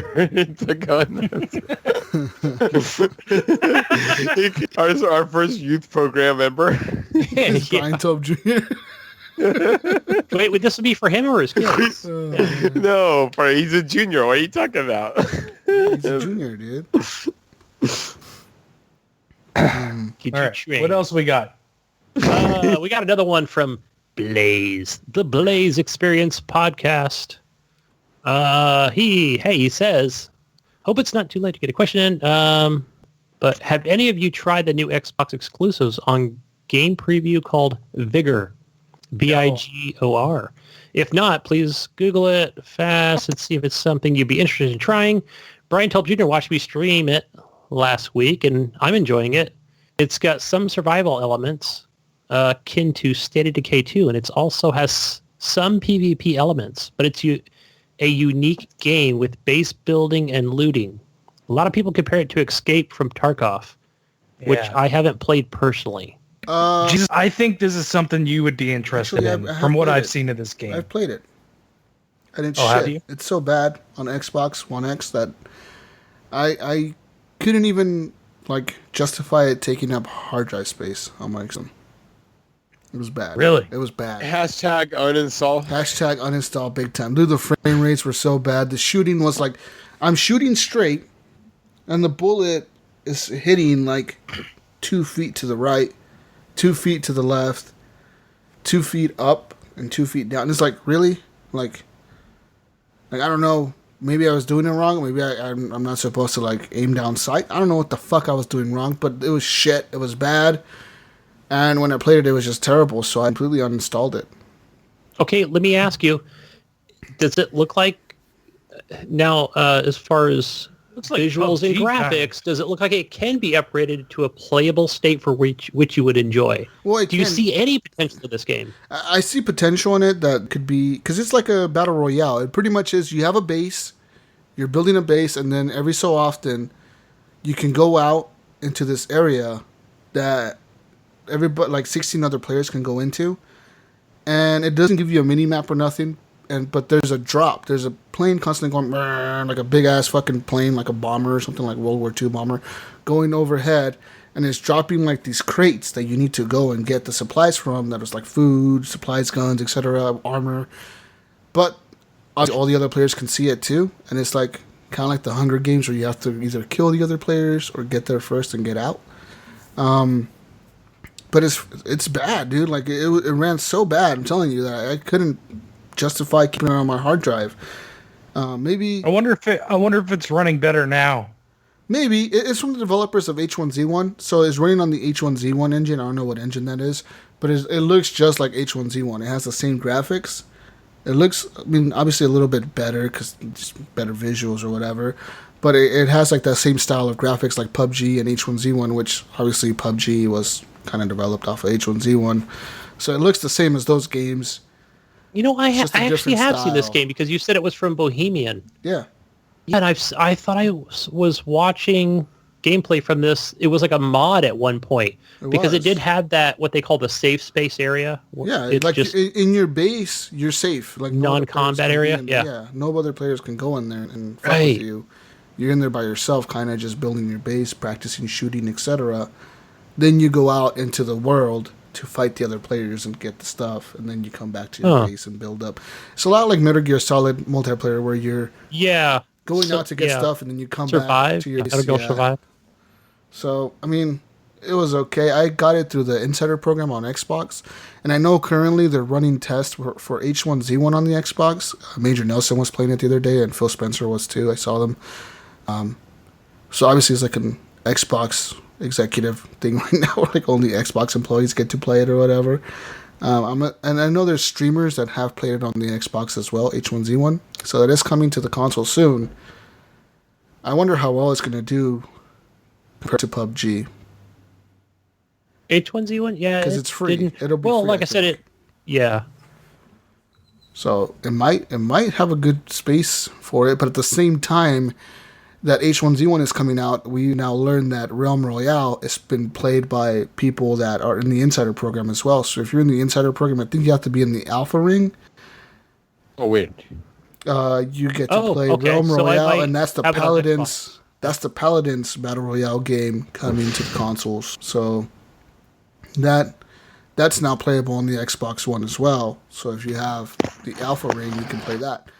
Lots of Battle Royale games coming to the system, dude. But at the same time, I'm thinking to myself, are they going to compete with Fortnite and PUBG? And who's going to be the one that suffers in the end? You know, like, who's going to die? Because like those, you know, you can't have all these games that are the same style of game. You just can't. Well, I don't think you can. Well, I think once like mainstream games are incorporating this mode into like one of their like side game systems, well, like Call of Duty's doing it. Yeah. And once enough of these games do it, then like the whole like side game that's doing it on their own is just going to die off because they can't compete. Yeah. Eventually Fortnite will die off. The question is, when will it die off? You know? Yeah, but I've also look at H1Z1 though. Look at H1Z1. Overwatch does it quite a while, and Bohemian makes again, it might just be a game mode or it's considered a mod. I forgot what their battle royale was, but it's kind of where it kind of all started. I think it's still going. It's just like hardly anybody plays it. It's just more of that niche community. On the PS4 is doing pretty good, dude. Lots of well, you're right. H1 is, and it's been out for a very long time as well. Mm-hmm. So it's got its player base. But Vigor, I don't know where that stands in the whole battle royale scheme of things. It kind of stands in between Darwin Project And like PUBG, I would say it was like in the middle there. Like it has objectives type things where like you're trying to build up your base, and there's only 16 players in a match. Darwin Project is 10, PUBG is 100, Call of Duty is going to be 60, Battlefield, I don't know, I'm assuming it's going to be 100. It could be 80 or 60, I don't know, 50. Who knows, man? Realm Royale. Yeah, if it's in the alpha, I'll check out this. Realm Royale is 100 players, right? That Paladins one? I don't know. The I haven't played it. Because I've seen gameplay of that. It looks cool. That's the one where you turn into a chicken if you get killed. Yes. You don't really die. You turn into a chicken. I thought that was unique because I've seen plenty of times when you unique to a point. It you looks turn into like the Fortnite, chicken and man. then you can get away. It does look a lot like Fortnite. The fucking chest. It and does. shit I get and- confused. You turn sometimes. into a chicken.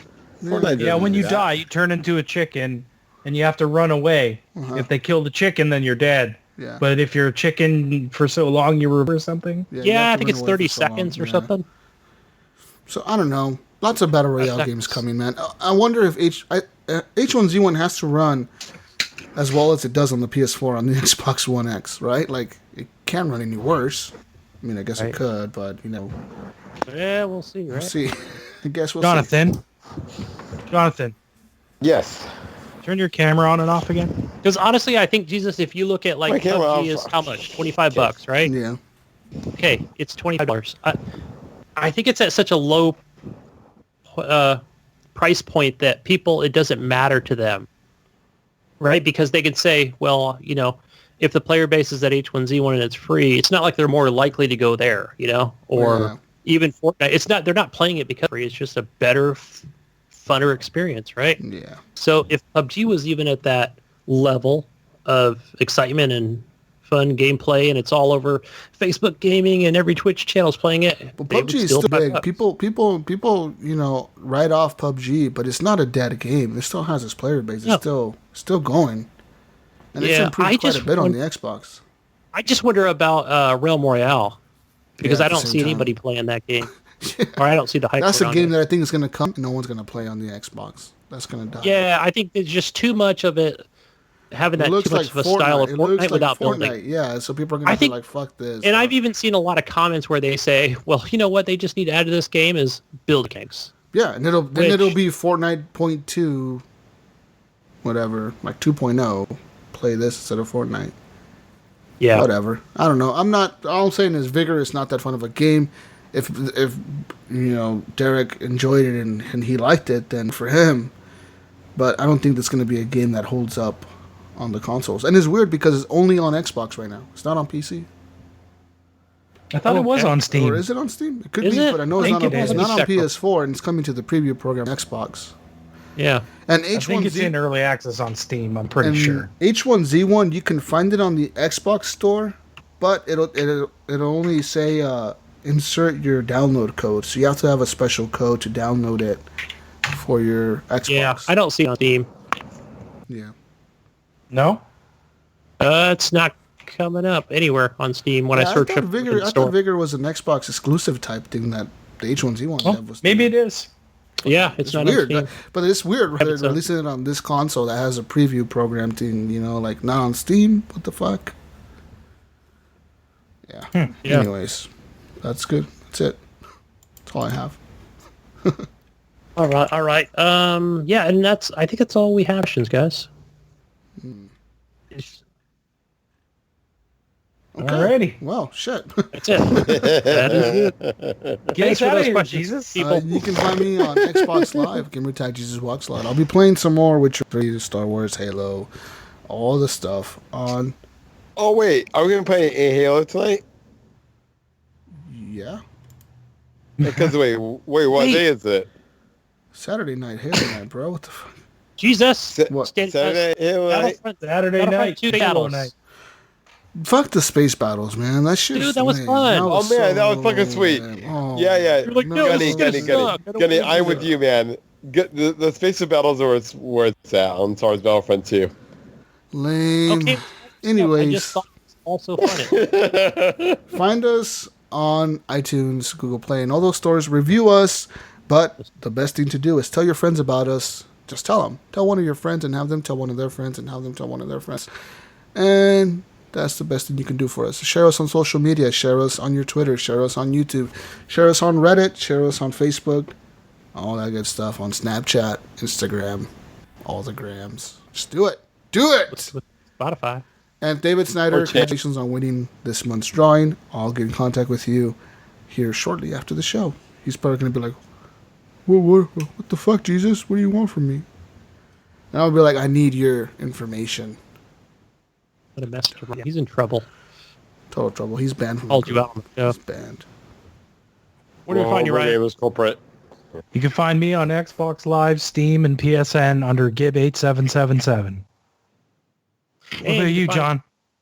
Oh, Pinpoint Red, Xbox and PS4.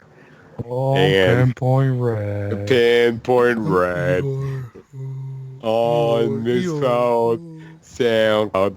I'm pretty much just playing Titanfall 2 all the time, except for on Wednesdays. Johnathan when I'm looks like an playing. evil Smurf right now.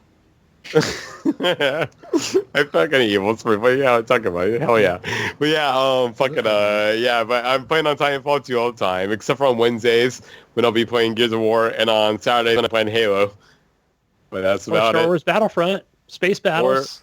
Or Star Wars Battlefront and fucking Space Battle. The best Whatever it's battles. called, it's still good. Hell yeah, Yeah, I had fun, guys. Oh my God, Gunny. Okay, so on that mode, actually afterwards, I was there, and they have a hero ship mode where it's just 4-on-4 or 5-on-5, and everybody picks hero ships, and it's really like, it reminds me of old Star Fox, because basically there's a 5 versus 5, and you try to take each other's hero ships out, but if you die and respawn, you're a standard ship. So basically, if you die, you're a standard ship, and you're like defending your teammates who are still rocking the hero ship, and the last team to have a hero ship wins. It's amazing. It's awesome. It's so good. I want to play that. I want to play that with you and the crew. No, totally. I was amazed by that mode. There's like an objective. You basically just have to fucking take out their team.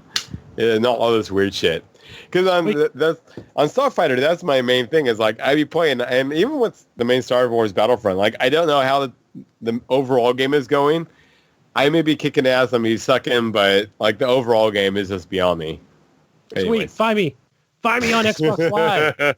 Sorry, guys. Playing Star Wars Battlefront and No Man's Sky, and on the Steam, gamertag is Gunny Chief. What does Gidget say, Jesus? Damn. Portland is on fire, guys. We love you. Peace out, Brussels sprouts. Is that not what Gidget said? Breaking news, guys. The police. We need to get a clip. I can't even see. Call up Gidget and get her. Portland's on fire, guys. The fucking That's what you're gonna say now, Gidget. Portland police are not responding to any. They're not responding to any calls to 911 unless it's a dire emergency because of the protests going on. They have so many police out there in riot gear that they cannot answer 911 calls right now. That's crazy. It's just Johnathan, let's go rub a Peace out, Evil brothers. Smurf, let's go. We'll see you on the next edition of the Horrible Gamers podcast. We love you. Bye. See you next week. Bye-bye. Good night. Jesus, your camera's super high. I mean, You're super high. If you're gonna sit that far back, you're gonna You're move super up. high. You're super high. I'm not gonna Oh sit this wow, far back. man! I'm probably. No, I do Nagori. I scored and- again. and- Say what? I do. Just shake it up. That's the premium stuff right there. You're paying for that stuff. Then you get the creamy all over. You shake it. Exactly. What happened to the Gibbinator? Oh, you gotta reset. Gibbinator. Gibbinator. Just trying to get all the gunk out of my throat. I know. All the gunk. I got gunk in there. I have a gusher. Uh-oh. You. I don't even see what you're talking about. That's scarier than anything. Damn, you already knew, huh? Jonathan, why are you hiding in the corner of your camera? I'm not hiding. What are you talking about? Yeah, because I texted my supervisor last week. I'm like, we're on fire out here, the whole state. And then he texts back, he's in North Carolina, and he was under a foot of water. So you guys needed each other like nothing before. Yeah. I have a big old stack of old school Battletech board games. Oh, yeah. Because I'm a hipster. Right. So You fucking hipster. I think Gunny, Yes. originated. put your camera down a little bit if you're going to sit like that. I want to see that crotch. Just tell him fuck off. Tell him to That's fuck good. off. That's Tell him good. you're gonna Show me sit that wherever you want. The camera down. Show me the D. Gunny, you have to lower the camera a little bit more, Gunny. You know what I'm saying? Oh, damn. Big D in the house. The wife's birthday today. Ooh. Ooh. Is that 2 blue pills? Big D is in the house. Taking a double tonight. He's gonna last more than 4 hours. Gonna end up in the emergency room. They're gonna put his fucking syringe in there. Oh, shit. Oh, No. shit. Again. It can't be this happened again. This happened last year, sir. Stop doing this. They'll send you home with a take-home kit. Like next year. Next year, sir. Just use this needle right here. Oh, shit. No. Ouch. Take a vein in your dick and stick it in there. Oh, God damn. Oh. Man, that sounds- Oh, too far. I know the doctor's gonna look at me after and go, "Was it worth it?" Alan has a fake last name. You know that shit's made up. Maybe. Who the fuck? Who has the last name, baby? You know it's actually Alan Subharakidit. What? Yeah. What was that again? Subharakidit. What's that name? Alan's like, damn, you actually pronounced that pretty good.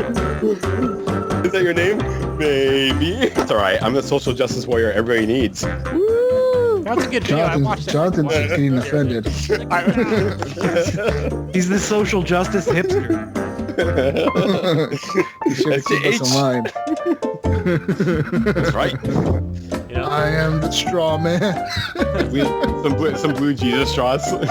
Oh, the blue ones. Oh, Yeah. shit. You gotta do it. You gotta lighten the straws with Coke. Eisenstraw. It turns green. The straws. You're like, man, like, I tried the straw the one time and it doesn't feel the same anymore. Like, gotta buy more straws, bro. Well, Straws what? don't last forever, motherfucker. See, in Florida, they don't have that problem because all the gators eat all that shit. They eat It's all, all the right. trash, all the inner They eat tubes. all the trash, they eat all the inner tubes, and they don't complain.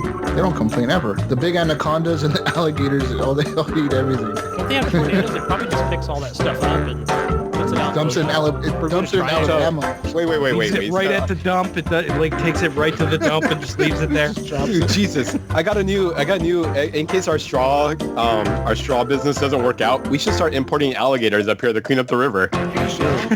Shit.